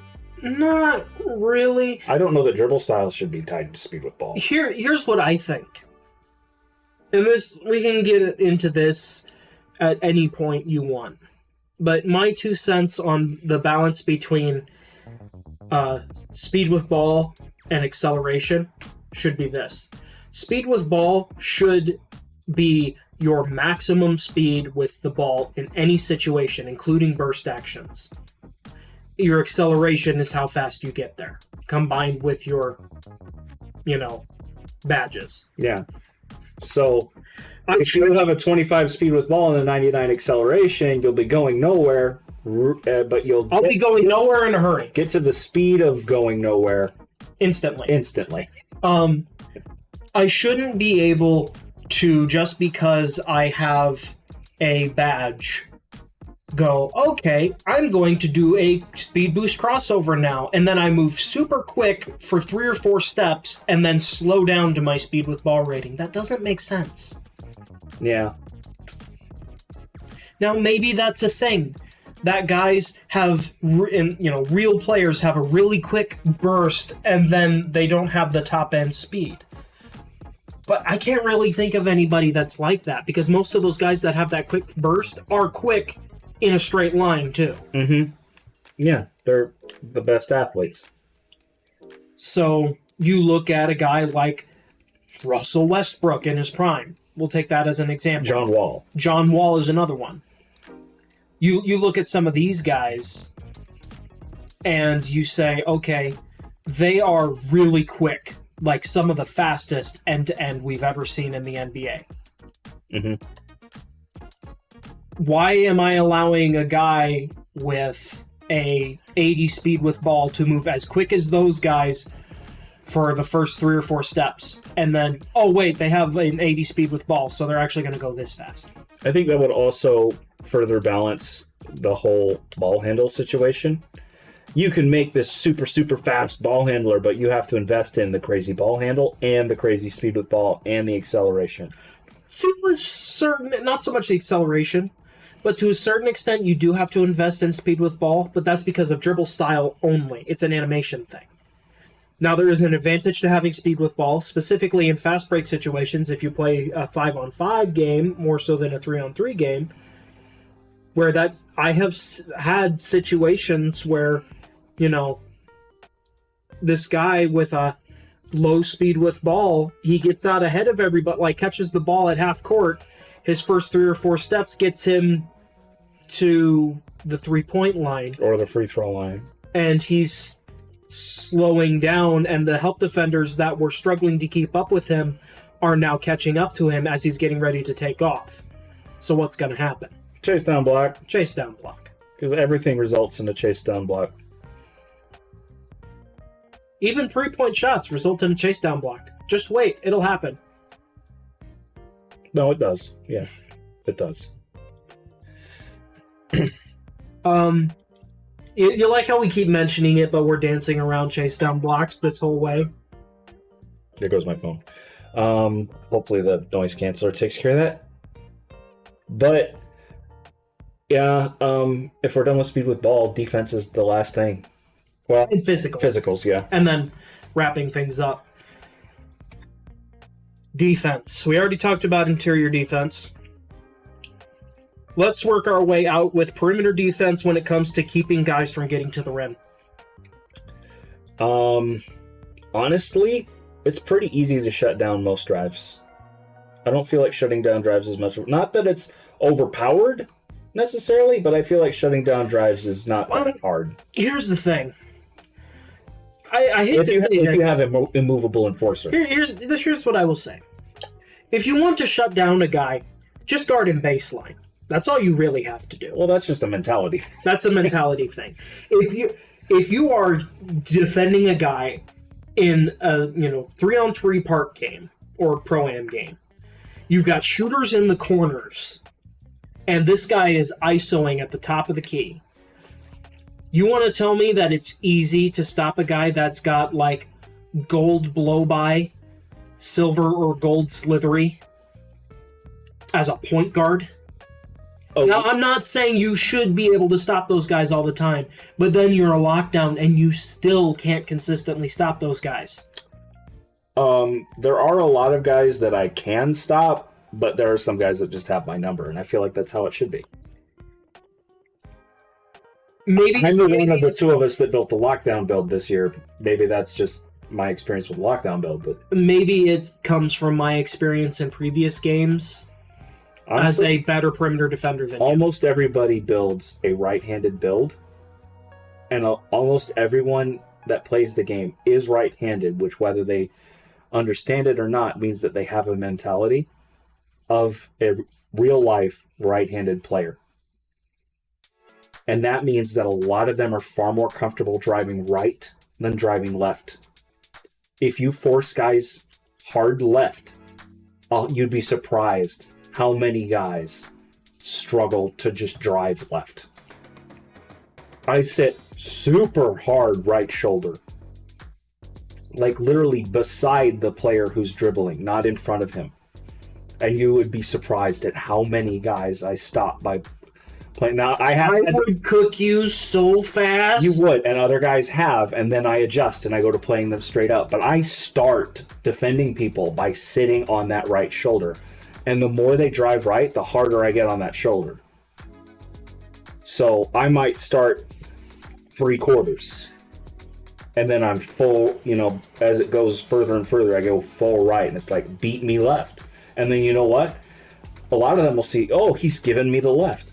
They'll start going left. They're going left. If they go right, they're going into you. You don't have to play the right. You just play the left. And then there's also the guys that'll go left so that they can go right again once you move. Mm-hmm. Baseline's the same thing. When I'm guarding a guy on the wing or in the corner, I sit super hard on the baseline side. So I'm giving you the inside. Go middle. You know how many you said it yourself. You know how many drives you shut down if you take away the baseline? A lot of them. Yeah. These idiots. Sorry, but it's true. These idiots. They don't take what the defense is giving them. They No. take what they're comfortable with. I'm literally giving them a lane, and they're like, nah, I'm going this way. Bro, can't stop me. Whatever that was aside, I think you and I have for the first time on this podcast, and this episode, I should say, we have differing opinions here. Honestly, I have less experience on the perimeter than you do too, but honestly, part of it is probably colored by a lot of the builds I've built this year have been, average defenders. Mm-hmm. You better define what you consider an average defender, because it's different from what everybody else is like. Oh, so it's like 84, 86 perimeter defense, a 70 steal rate. No, I mean I get defensive badges, and by that I mean I have some defensive badges like bronze clamps, bronze challenger. The build I've probably used the most this year, my Kobe build, right? Mm-hmm. It has a 75 perimeter defense at 6'6", with, I think it's a mid wingspan. I can't remember. I might have gone longer, but not max wingspan. I can't remember for sure. Anyways, 6'6" with an 84 strength and a 75 perimeter defense and a 55 interior defense, something like that. No block rating because it's an offensive build. This build is capable of getting stops, which it has a movable enforcer. Not elite, but it's got. I can't remember exactly what it gets, if it's bronze or silver. I think it's silver, because if I remember right, gold immovable enforcer is 89 strength. I think. Anyways, it has a movable enforcer. It has bronze clamps. Bronze challenger. It's a bigger player. It plays solid defense.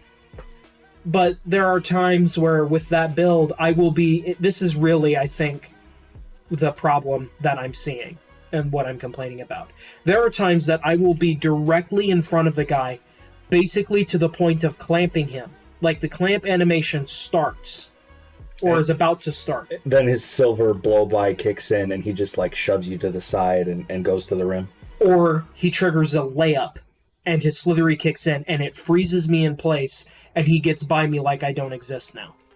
And he gets a free layup at the rim. Like I said earlier in the driving section, slithery just needs to be deleted. Delete the badge. Between blow-by and slithery, it makes it very difficult to stay in front of guys when they're actually trying to get all the way to the rim. Because if you hit them high, there's a chance they just blow by you for free. If you hit them around the time they're triggering their layup, they just slip by you and get to the rim. This is really the problem. Mm-hmm. Badges are allowing these guys to get to the rim for free when I am in front of them. It's not just the ability to stay in front of them, it's I am in front of them and they get by me anyways. No, that definitely can be a problem, yeah. And I think that was the disconnect between us when we started this conversation. Well, mine honestly came from more of a mentality standpoint. Where I play a gimmick defense. I'm going to admit that. I play a gimmick defense. On the perimeter. On the perimeter.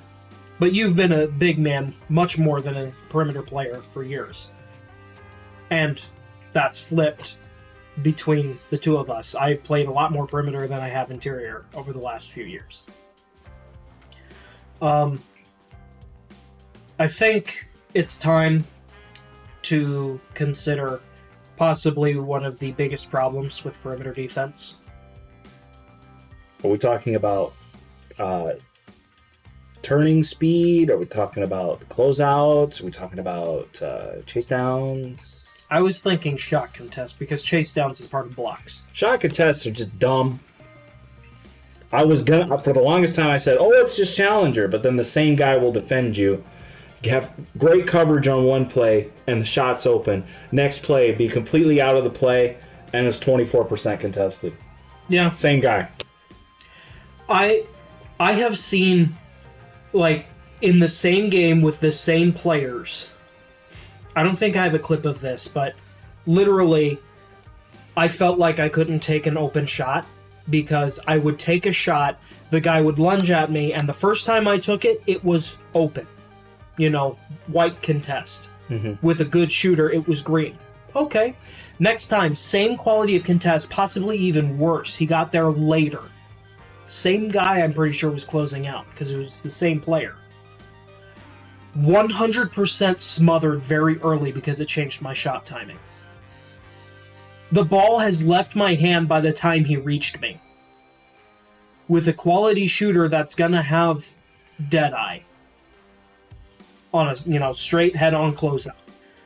Why is that a super heavy contest when he shouldn't even be affecting my shot other than if I'm a real player in that position, there's a tick in the back of my brain saying, oh, he's closing out. I better get the shot off.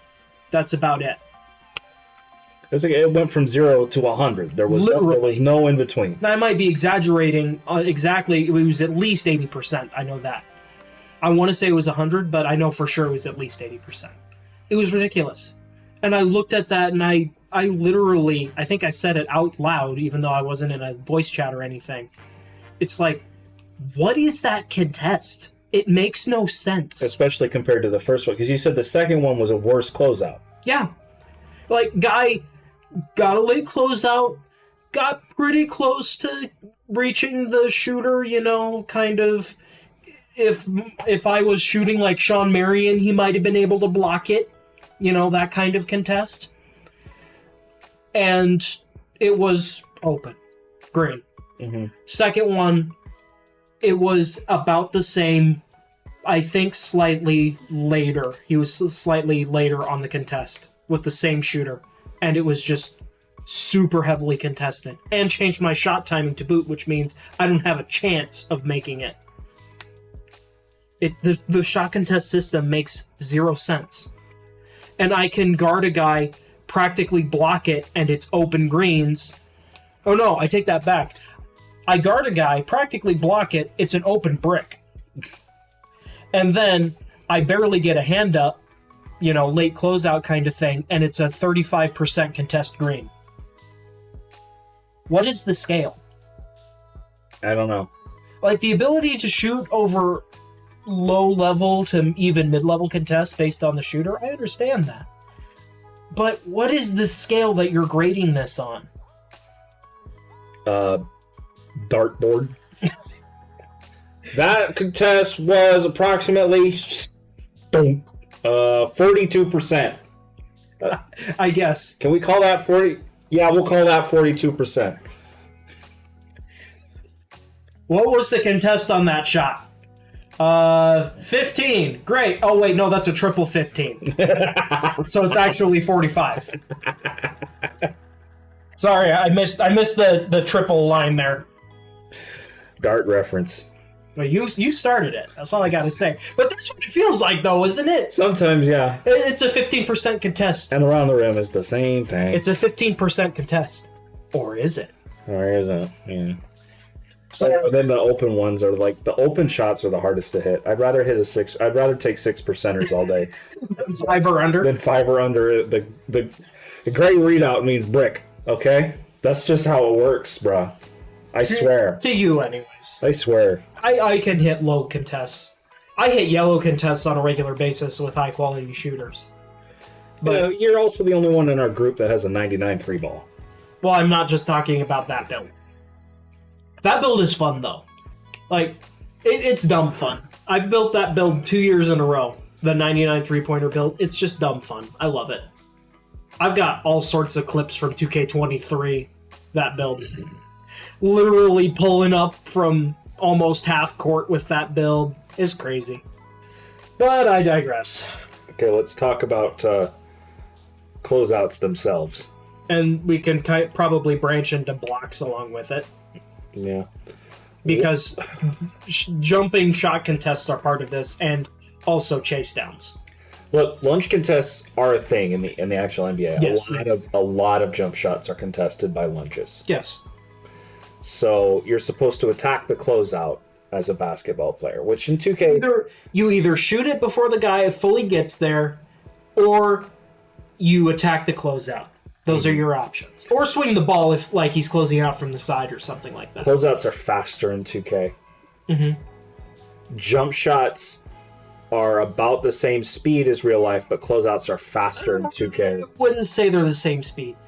Like The really fast ones are faster, but then there are ones that are like, I will shoot it when I get up there.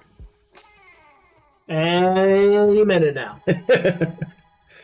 You've seen the pathetically slow jumpers. Or there's the animation store DeMar DeRozan. yeah, that's one thing. The animation store jump shots, I like them. Some of them you just can't use.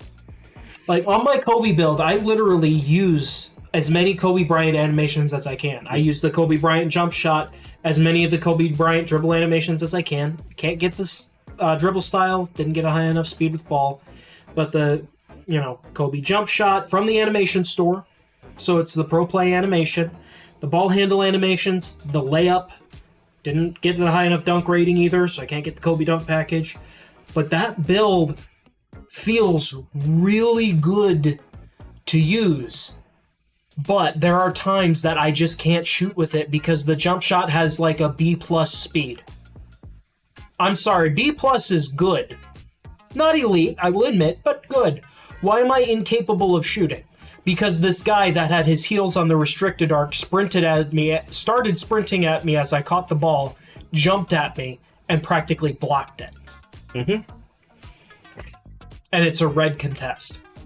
Now, I think part of that problem is most 2K players are their builds are ridiculous athletes. It sounds dumb to say because we're talking about NBA players here. We should be grading on a scale, but when was the last time you had a slow-footed Joel Embiid closing out on your jump shot as a non-big man?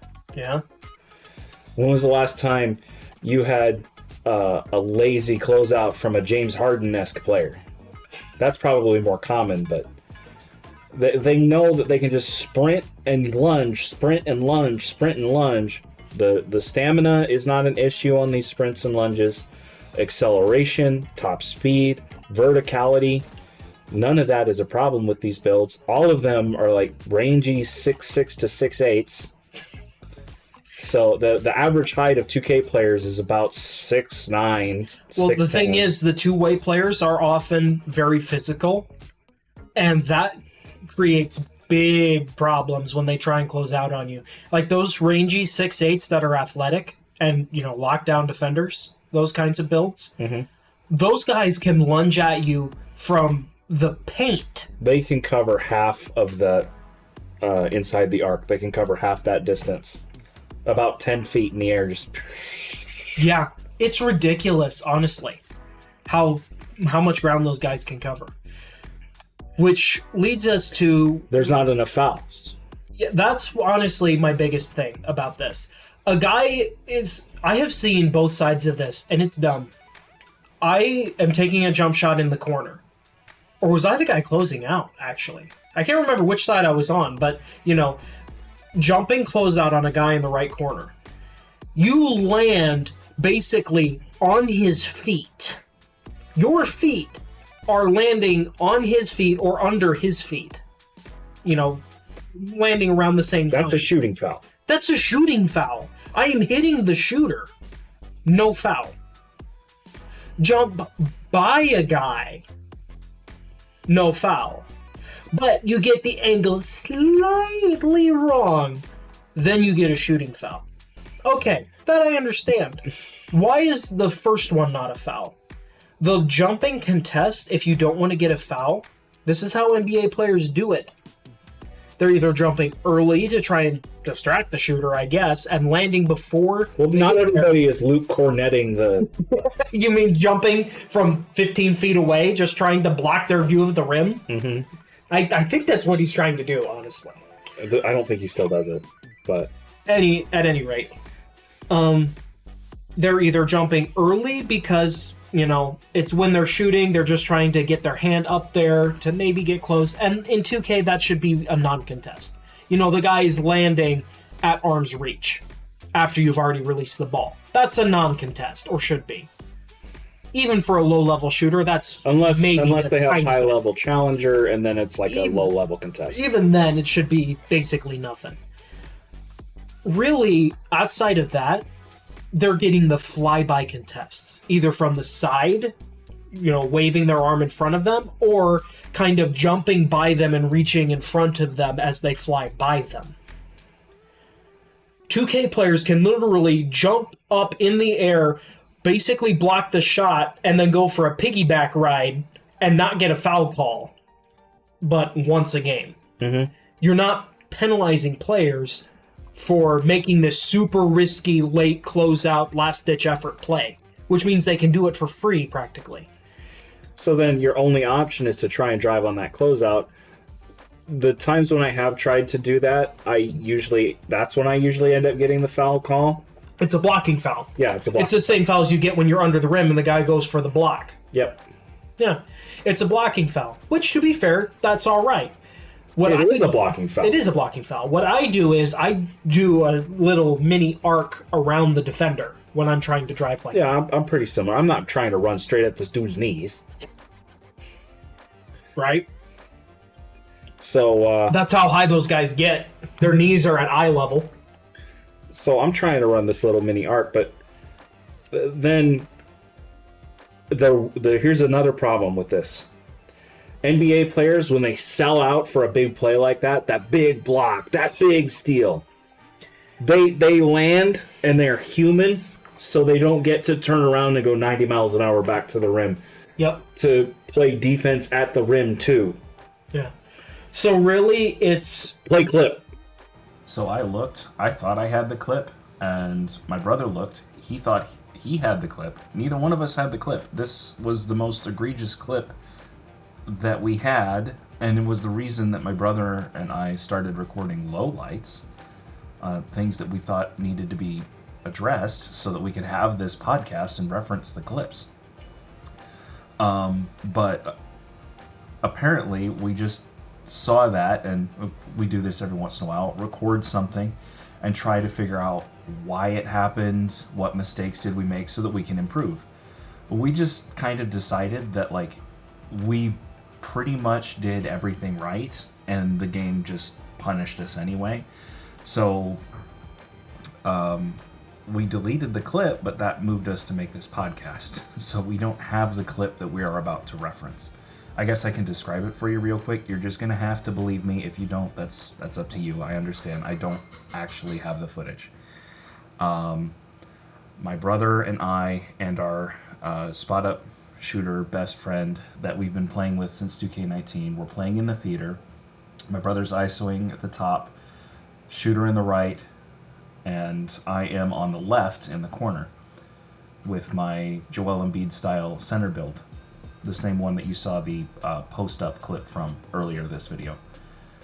And so my man sees the shooter open in the corner because he dexes his man, and he sprints all the way across the court and goes for that same lunging block contest in the corner. And the shooter's man does the same thing. He comes down from the wing where he got dexed from, and again lunges, trying to get that late closeout. Shooter ducks underneath, goes baseline, and sees me, who my man ran away. I cut to the rim. He sees me standing under the rim now that he's free and clear. The guys have turned around in the crowd and are now sprinting back inbounds almost instantly. Literally, we're in the crowd, turned around, came back inbounds, gives the ball to me, wide open under the rim, and So now I have the ball and I go for a standing dunk. And the same man, my man, who sprinted across the court and lunged out of bounds on the right side into the crowd, has now turned around, sprinted back to the rim, and before he can drive, give me the ball, and I can take a standing dunk, comes all the way across and blocks my standing dunk. So that's the clip. There was a split second where my brother, the point guard, got open too off ball while this was all happening. It was all really quick, bang, bang, bang. But legitimately, this man sprinted to the corner, lunged out of bounds into the crowd, turned around, and got to the rim before the ball could get to the rim and get dunked. To me, that's unacceptable. Believe me or not, I don't blame you if you don't believe me, but we're about to discuss this clip, so now you know what we're saying. I looked for it. I can't find it. We don't have it. I'm sorry. Yes.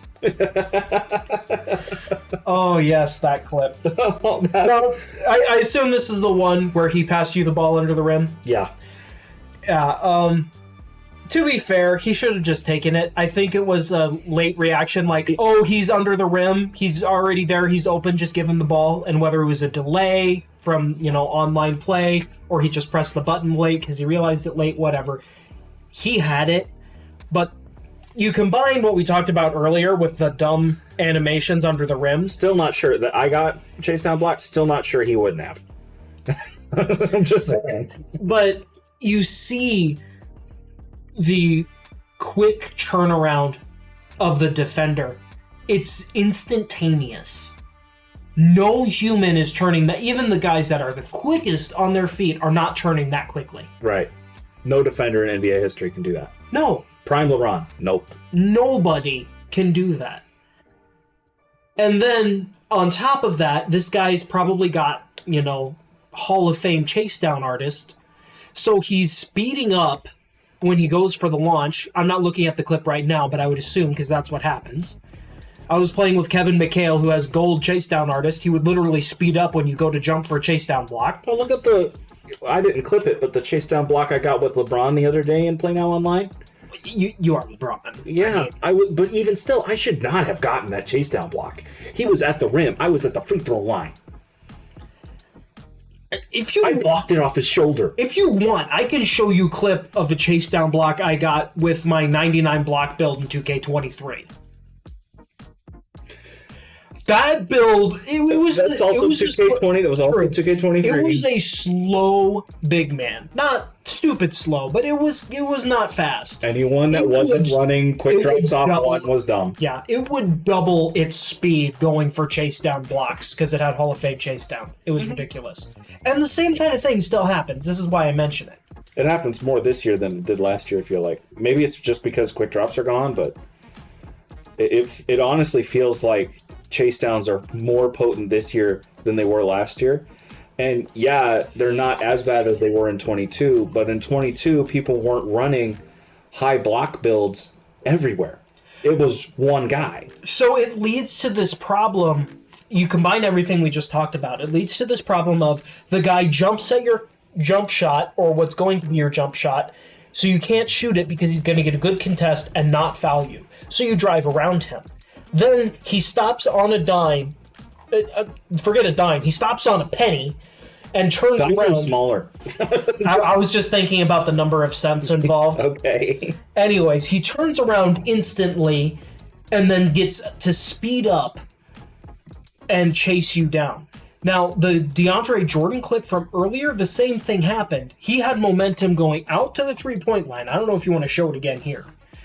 He went out towards the three-point line, lunging forward as he jumped to block the pump fake. He lands and instantly turns around and starts following me. Now, you combine that with literally sliding into place, and it makes it even more egregious, but the instant change of direction in those situations is a problem. But when you're guarding a guy that's moving left-right, your lateral quickness is so that if you want to actually stay in front of him, you have to really work and kind of guess where he's going or you can't stay in front of him. What's the difference here? north-south. I think that really is the difference. If you're changing directions going, because 2K players on defense or offense naturally, like defenders naturally have their back to the rim, and offensive players naturally have their face to the rim. You can do things to influence that direction, but that's how they naturally are. Right. If your player has to turn around, if you are a offensive player and you're driving and you're going to turn around and run it back out, it should take you time to turn around and run it back out, unless you're like running from along the baseline, you know? Right. But if you are going from moving south or whatever direction, north or south, towards the rim, if you're going from moving towards the rim to moving away from the rim, there should be a turnaround and slower period of acceleration. For both offense and defense. And it should burn more stamina to exert the extra energy in that moment. Maybe it burns an adrenaline charge. I don't know, but to play that kind of defense. But you combine the quick change of direction with the ability to jump at a guy when he's wide open to contest a shot, and with the crazy level of chase down, and so many people get chase down blocks. You know, they get a block rating on their build because I'm they just can gonna get chase show. downs. I'll take a still because we've done this. That same clip from the chase down on my Embiid build. Okay, there's a freeze frame in there where all three of us are open. But Who none scores? of us could score. Nobody can score in that moment. Not a one of us. Honestly, the guy that drove before he passed you the ball. That's it. Yeah, that's it. He had the best shot. It was not guaranteed, but he had the best shot. But that's how insane that closing speed is. And it leads to bad basketball. Yeah. On both sides, because It's also not competitive. It's not just not sim to have a guy go from 90 miles an hour one way to 90 miles an hour the other. It's not competitive. I torch this guy in the corner, pump fake, he flies by me out of bounds. Now, this is not the same clip from earlier, but still. Pump fake, guys flying out of bounds, drive past him and go to the rim. There's no way that man should be able to do a 360 no-scope in the second row, turn around, monkey arms his way across the stanchion, Spider-Man rappels down from the rafters and blocks the shot. All sorts of stuff in there. I want to know how he did all of that in that time that it took you to drive to the rim. It's 2K, okay? That's how. It's just... If this is the big thing when you look at a competitive game, and there is a sim thing for this too, we'll get to that in the next one. If you beat your man, you should be rewarded for beating your man. Right. This is something that I constantly complain about as I see these things happen while I'm playing the game. Why are we rewarding bad gameplay? Mm-hmm. The guy made a mistake. He should be punished for making a mistake. If he makes a bad play on defense, his man should score, or at least have an opportunity to score unless a help defender bails him out. And that's where you move the ball. That's where ball movement comes in. But that's what all of NBA basketball is predicated on right now. Like, you've seen more real-world gameplay this year than I have. I only watched a couple games, but still. Yeah. That's what basketball is built on. Like, whole teams, that's their entire offensive philosophy. I watched the Thunder game. That's all they're doing. Shea drives, he kicks to Jalen Williams. Which Jalen Williams is the question? 8. J-Dub. But anyways, basketball is played this way, and it's good basketball too. There are plays you watch in the NBA. It's beautiful basketball. One guy drives, the help defender rotates, he kicks it behind the help defender, the next guy's rotating over to the corner, so he swings the ball to the wing. And there's another help defender, that guy drives to the rim, and then there's another help defender, and he kicks it, and it's just constant movement all the way around, drive and kick, drive and kick, drive and kick, until somebody either gets to the rim or gets open enough to shoot a shot. It's good basketball. You can't do that in 2K. Not efficiently. Passes are too slow, defenders can cover too much ground, and change directions too quickly. And that's not even covering stealing the ball, which we'll get to in a bit. But you can't play this way in 2K, not consistently. I also think that this is going to sound dumb. I think Chasedown Artist just needs to be more expensive. I know it's a builder thing, but I think Chasedown Artist just needs to be more expensive. I mean, it does take a lot to get a high-level Chasedown Artist. It takes even more to get Hall of Fame Anchor. That's Chasedown Artist is arguably more valuable the way the game is played. Well, Anchor misses. Not just blocks, but Anchor misses. Honest, I hold to my previous statement. The game is so multifaceted wing gameplay. Yeah. Outside in. You need to be able to move really, really quick. And so everybody's 6'8", 6'9". Or shorter. At the big man position. Or yeah, that big man. And they're going to shut down drives, not to shut down big, burly inside scorers. Right. So, and besides, those guys that are going to have that high block rating for Chasedown Artists, they're going to have a high enough interior defense for Anchor anyway. Yeah. So. Yeah. And as we kind of touched on when it comes maybe to... Chasedown Artist starts at 90. Bronze at 90. That might be a little bit stiff, but I see where you're going with that, and I kind of like it.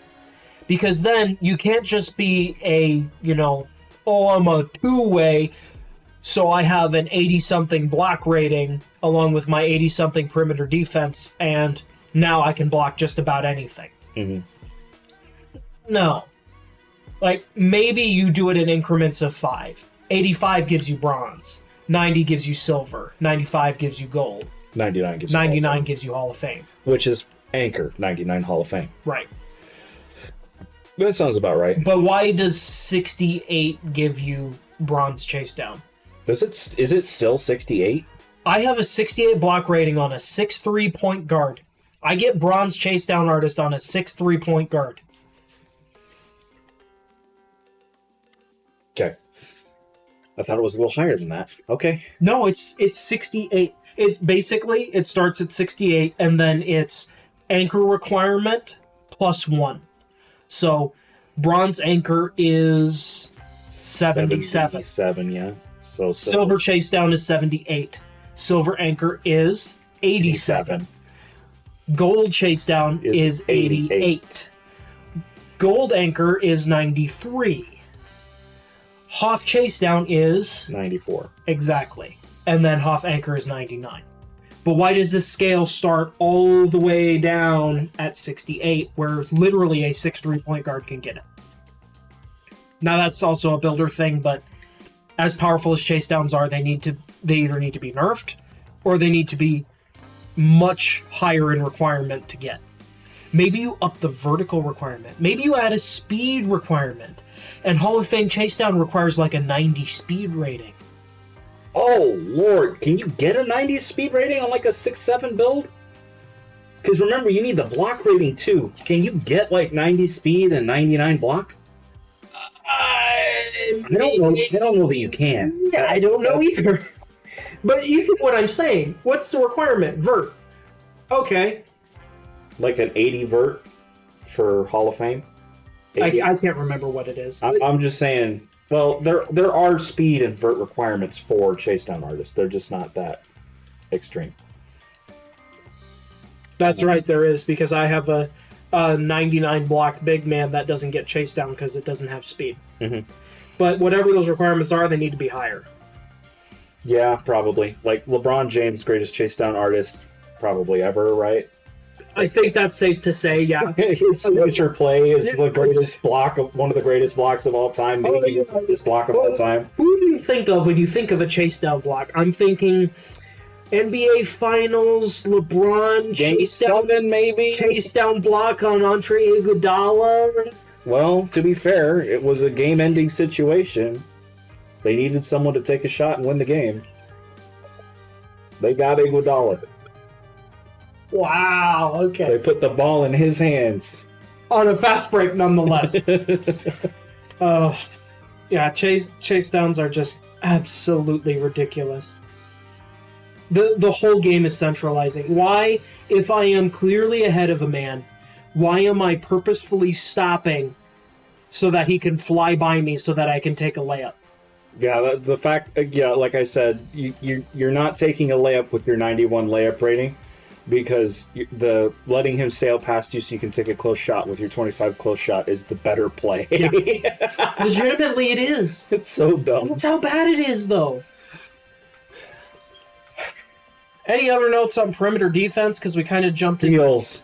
We'll get to steals then. What are steals? Well, they used to exist. Well, They still kind of do, but here's the thing. Steals exist in two forms. Bump steals, which will, I think, always exist because that's just kind of a thing. If the ball handler puts the ball in your chest. we just complained about that earlier. Like, it honestly, it probably doesn't happen enough. But bump steals happen. That's fine. It can be irritating when it happens, especially if a guy's really good at fishing for them, but it happens. Pass interceptions. You need bronze interceptor to even put a hand on the ball. Basically, I have gotten pass interceptions without it, but they're rare. In Play Now Online, a lot of big men that I use, I will not even bother trying to tip a pass. It's just not. It's just not going to happen. They may have a steal rating, but they don't have interceptors, so it's not worth it. Right. Yeah, especially with what we considered earlier when we were talking about passing and how passing can kind of, the ball can be pulled towards a defender. It makes pass interceptions really good, and especially when you combine it with what we mentioned before about the change of direction for defenders. These guys in 2K can see the entire floor all at once. They can change direction very quickly, cover a lot of range, and steal just about anything that's within range. This is why zone defenses are so problematic for a lot of people. You can't move the ball properly. Because, and you can't exploit guys with their backs turned. Right. The biggest thing, and you and I both know this, the biggest thing that can beat that kind of defense in the real NBA or wherever you play basketball is when you have, especially it happens in a pick and roll situation, you have a high screen and roll. The defenders are all looking at the ball handler.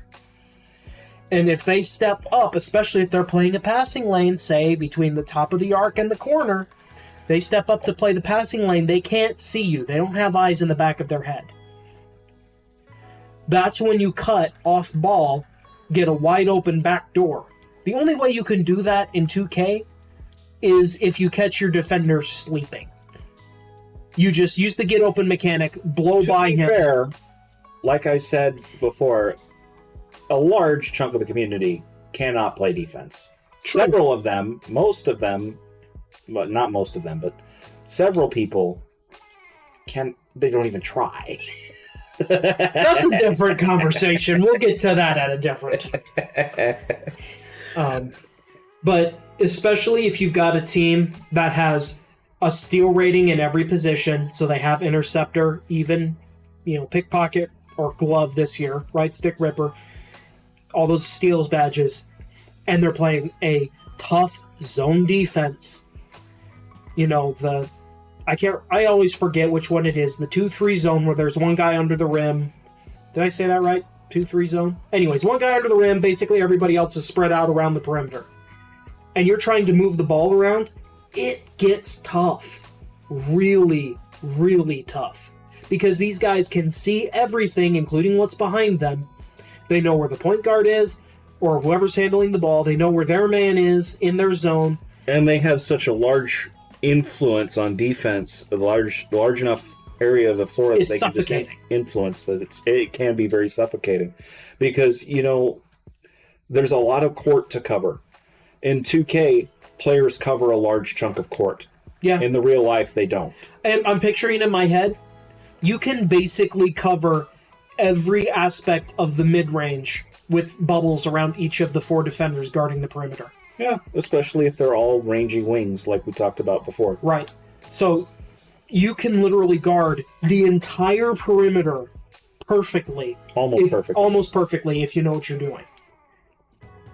That's tough to beat. Now, you have to admit, too, in these instances, that's good defense. But there are a lot of teams that get by on, you're not going to get any jump shots today. Good luck moving the ball. You might get a shot at the rim. Maybe. It depends on whether you're running a 2-3 or 3-2 zone. We'll see. But passing lane steals, pass interceptions are just really difficult to play around. When they do happen, yeah. And for pickpockets, pickpockets to start the year were a little tuned a little too high. People were crying out in frustration, like, this needs to be nerfed yesterday. What is happening? Calm down, people. There were some egregious examples. But let's not mince words here, okay? Let's not get it twisted. We talked about a lot of stuff in this podcast that is egregious.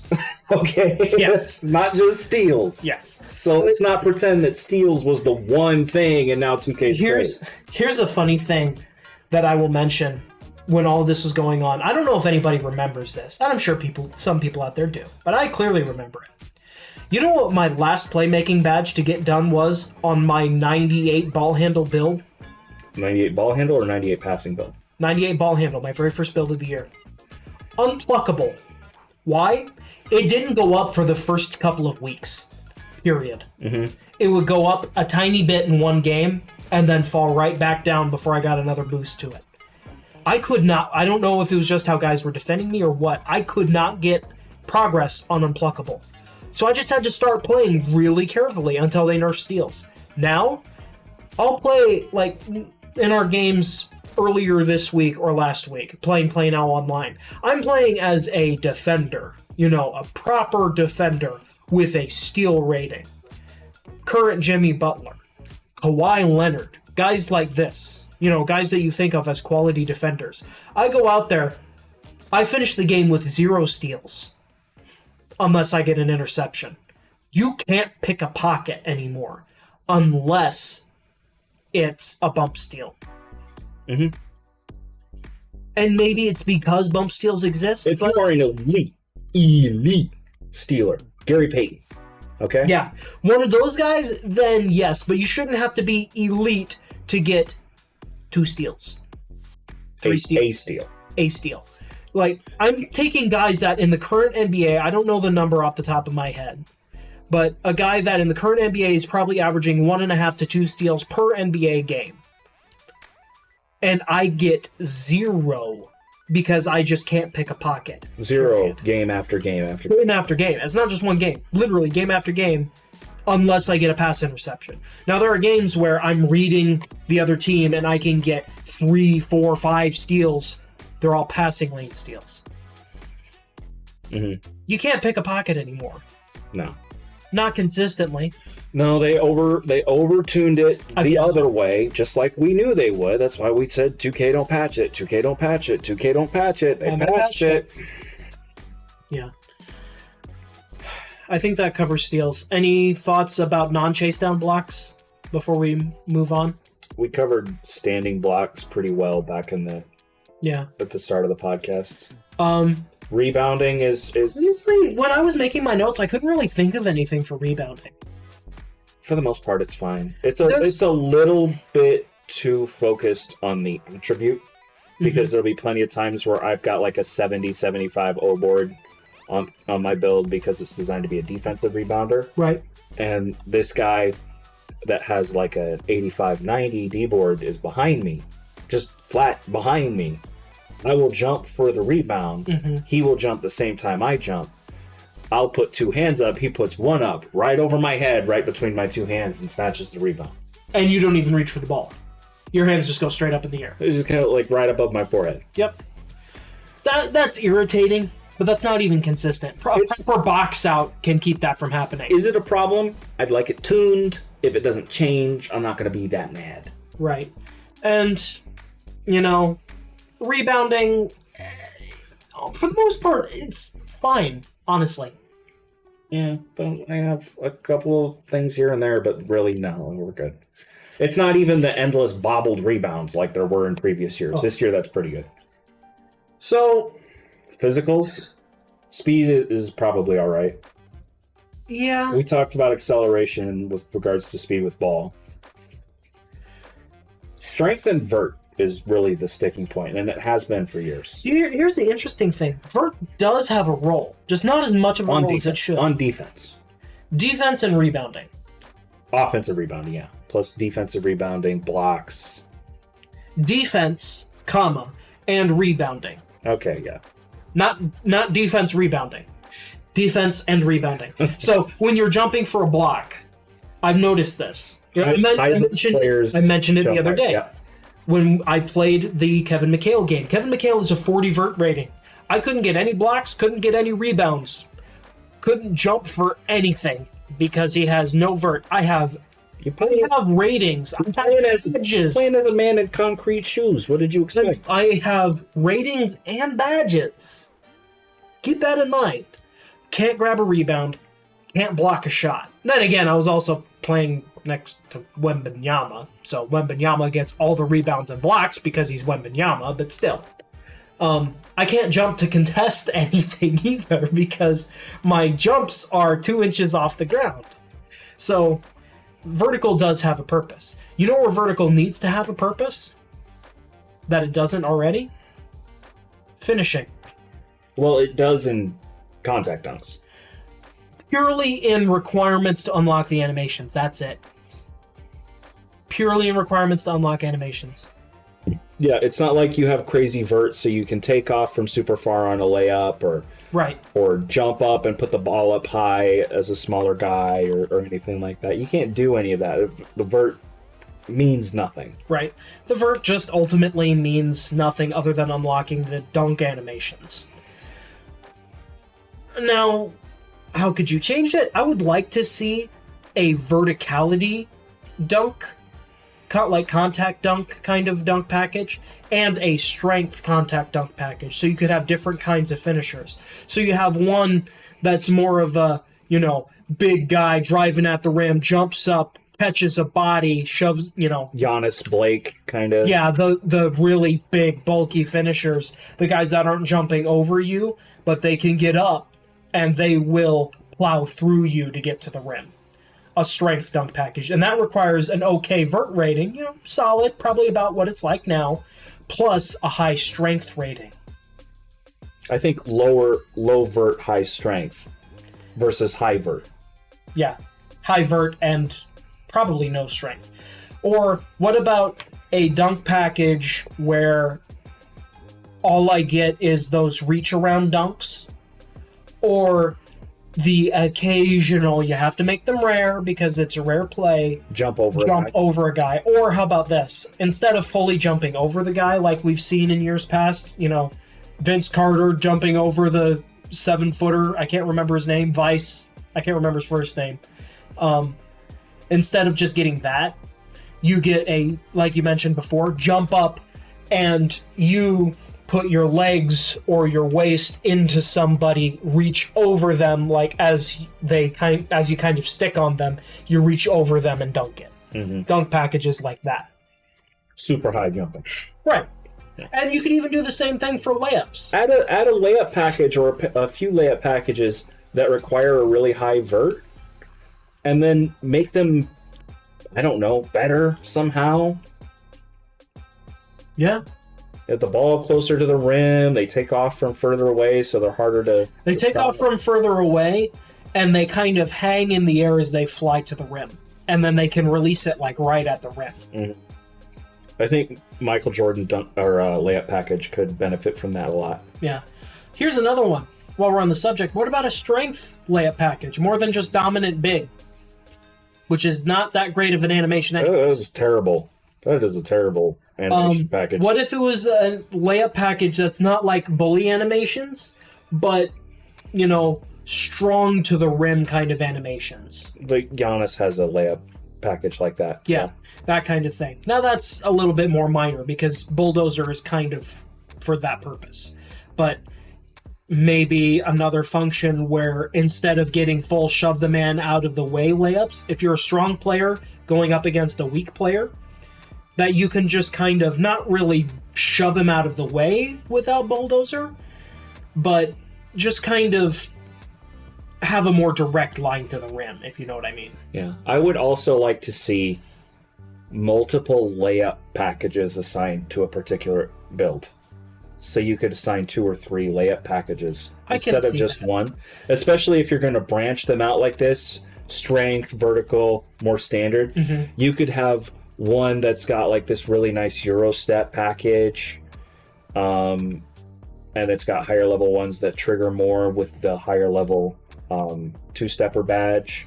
Or So you could have you could assign the strong style and the vert style, and then so if your strength is enough to get strong style layup packages, you unlock the strong style slot. If it's enough for the vert, then you get the vert style slot. I was thinking, what if you have straight up, like you have regular dunks and contact dunks? What if you have different types of layup packages?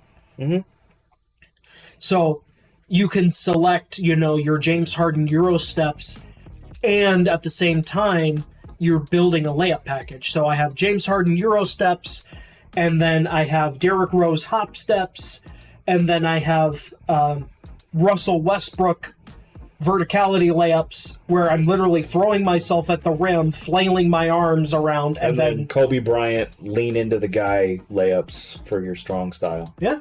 As a guard. Why isn't this a thing? If I can build a dunk package, why can't I build a layup And package? all those animations are in the game. Yeah. So this is not anything crazy we're asking for here. Last and least, stamina. It's good. It's fine. We're fine. We're fine. Yeah. Moving on. Okay. Any final thoughts before we wrap this up after 2.5 hours? So, this is what I put down for miscellaneous notes when I was making my notes. Okay. I'm just going to read this. And there's 2 points to this. And I'll just read it out. This is like putting a bow on everything. The balance between blocks to interior D and steals to perimeter D is all wrong. Steals and blocks should be a risky play, and regular defense in those positions is more consistent but can be beat. Right now, it feels like steals and blocks are the only way to play defense, especially blocks. Yeah, steals not so much since they nerfed it. You kind of have to rely on your fundamental perimeter D. But specifically blocks, that is true. And then, this is honestly saving the biggest for last.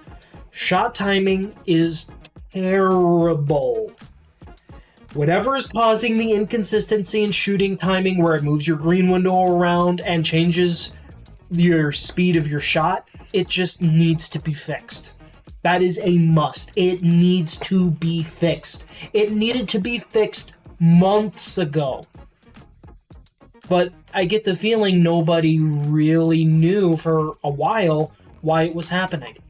And now that even if they have figured it out, they pushed it to 25. Yeah. Guarantee it. Yeah. They're not changing it this year.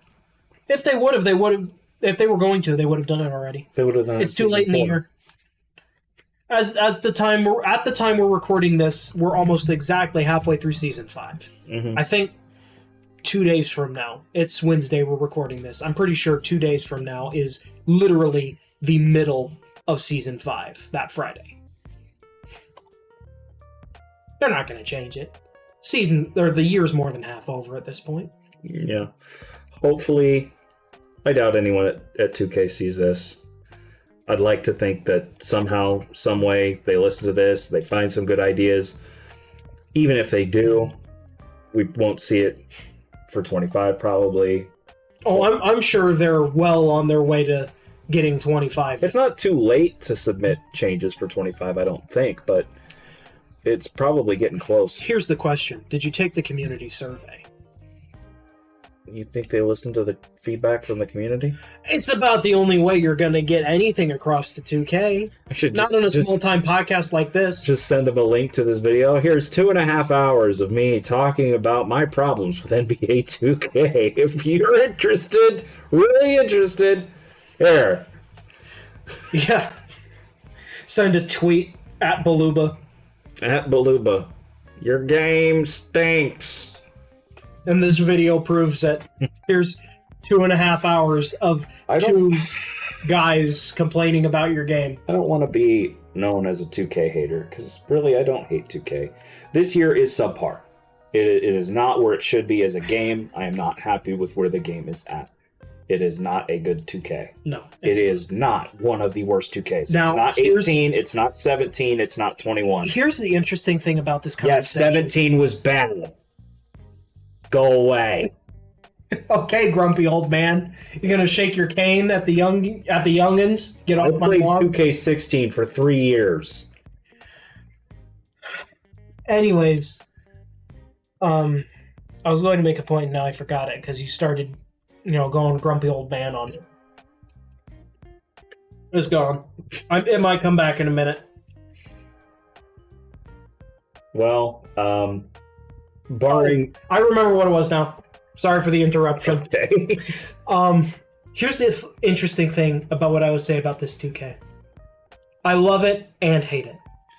When it's good, it's really good. As a fan of 2K and as a fan of basketball, in both cases, I will say it's both really good and really bad.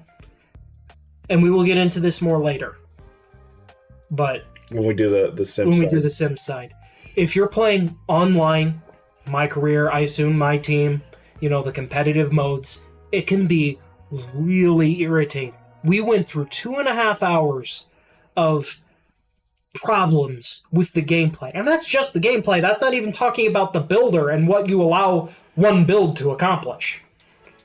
But if you... Now, I'll admit it takes a bit of adjustment with some slider sets, which we will talk about later. If you play a simulation style offline, the game feels amazing. It can be a really good basketball experience. It takes some tweaking, and you can't get it online. You just can't. The way the game is designed to play online, it's not conducive to good, quality, fun basketball. You have to play, I hate to admit this, hate to say this, but you have to play 2K. It's not really basketball anymore. It's like a subset of basketball that is its own thing. And people are going to hear that kind of comment and go, well, you're playing 2K. What's wrong with expecting you to play like you're playing a 2K game? It's the fact that you get pigeonholed into a play style. Yeah. And you have to play the game their way, the way the game is designed to be played from the ground up, with all of its conceits and allowances. 2K, at its foundation, is a basketball game. Basketball is a sport in a sense of personal expression. You can play the game the way you want to play. It's not always going to be good, but you can play the game the way you want to play. You can't really do that online in 2K. It's not basketball. It's trying to be basketball. By 2K's own admission, it's trying to be basketball. They're trying to aim for realistic basketball percentages and shooting. Well, the real problem here is also the fact that not that the game is balanced in a way that's unrealistic. No, because we're talking about this strictly from a competition standpoint. There are fundamental basketball principles that just don't work. Yeah. The fundamental things that should happen in this situation or the other, like we talked about the drive and kick, the closeouts, the Chasedown Blocks. Yeah. That completely changes the dynamic of the game. Completely. Anything else you want to add? Fix your game, 2K. You want to know what's really sad? Mm. You know, I said I'm a fan of 2K and a fan of basketball. Yeah. Despite complaining for 2.5 hours, I'm not going to do it because it's midnight right now. It's time to go to bed. But I feel like playing 2K. Yeah. Again, the other day after that Chasedown block from the clip that we showed earlier where all three of us were open for a split second, after that I was so mad, just stopped playing for a few days. And that's when the last guy in that clip, that's the last time he played 2K with us. And that was a month ago? He was the last one. It's just the two of us now. A group big enough that we used to run pro-am scrimmages. Run pro-am scrimmages. Now it's just two people. We were two of the first. Now we're the two last. unless somebody else comes back to play in 2K. I think he's going to come back. He has mentioned, because we're not just friends online. You know, we live in the same town, we see him all the time, hang out regularly. He's an actual outside of 2K friend. Mm-hmm. He has talked about re-downloading 2K, because he uninstalled it after that. That's how bad it was. At that point in time, he uninstalled it. But he has talked about reinstalling it. He just hasn't done it yet. So I can see us soon playing 2K again. But I get the feeling when we do, it's not going to be very serious. Which leads us to one of the last problems that just popped into my head as I mentioned this. If you don't take the game super, super serious, you're going to lose. And there's nowhere to just play a chill experience with your friends. We'll talk about that when we get to game modes. Which that'll be probably the fourth and final part of the review. And part of it is gameplay. I'm also going to put some of this on the ridiculous tryhards that are out here trying to run the parks. It's park. The You can't... The neighborhoods in the city, those, you know, Elite and Rise, those places are for the lower level players to just go and play and have some fun. Now it's going to be competitive. It's a sport. It's a competitive game. But why are these super elite guys that should be in Pro-Am or Ante-Up going here? Because they just want a win streak. They're not looking for a challenge. They don't want to challenge. And it makes it worse for everybody else. And honestly, the really sad thing, in saying that it makes it worse for everybody else, I get the feeling that some of those guys, that doesn't make any difference to them. If anything, it makes it better. If anything, they just like it even more because they just want to troll the scrubs. They can go out there, do ridiculous, you know, jack up 3/4 court shots looking to put their clip on the play of the week on 2K TV because they're up 18-3 on this team. 2K needs an easy ranked mode. Like, Pro-Am is ranked. Fine. Okay, that's cool.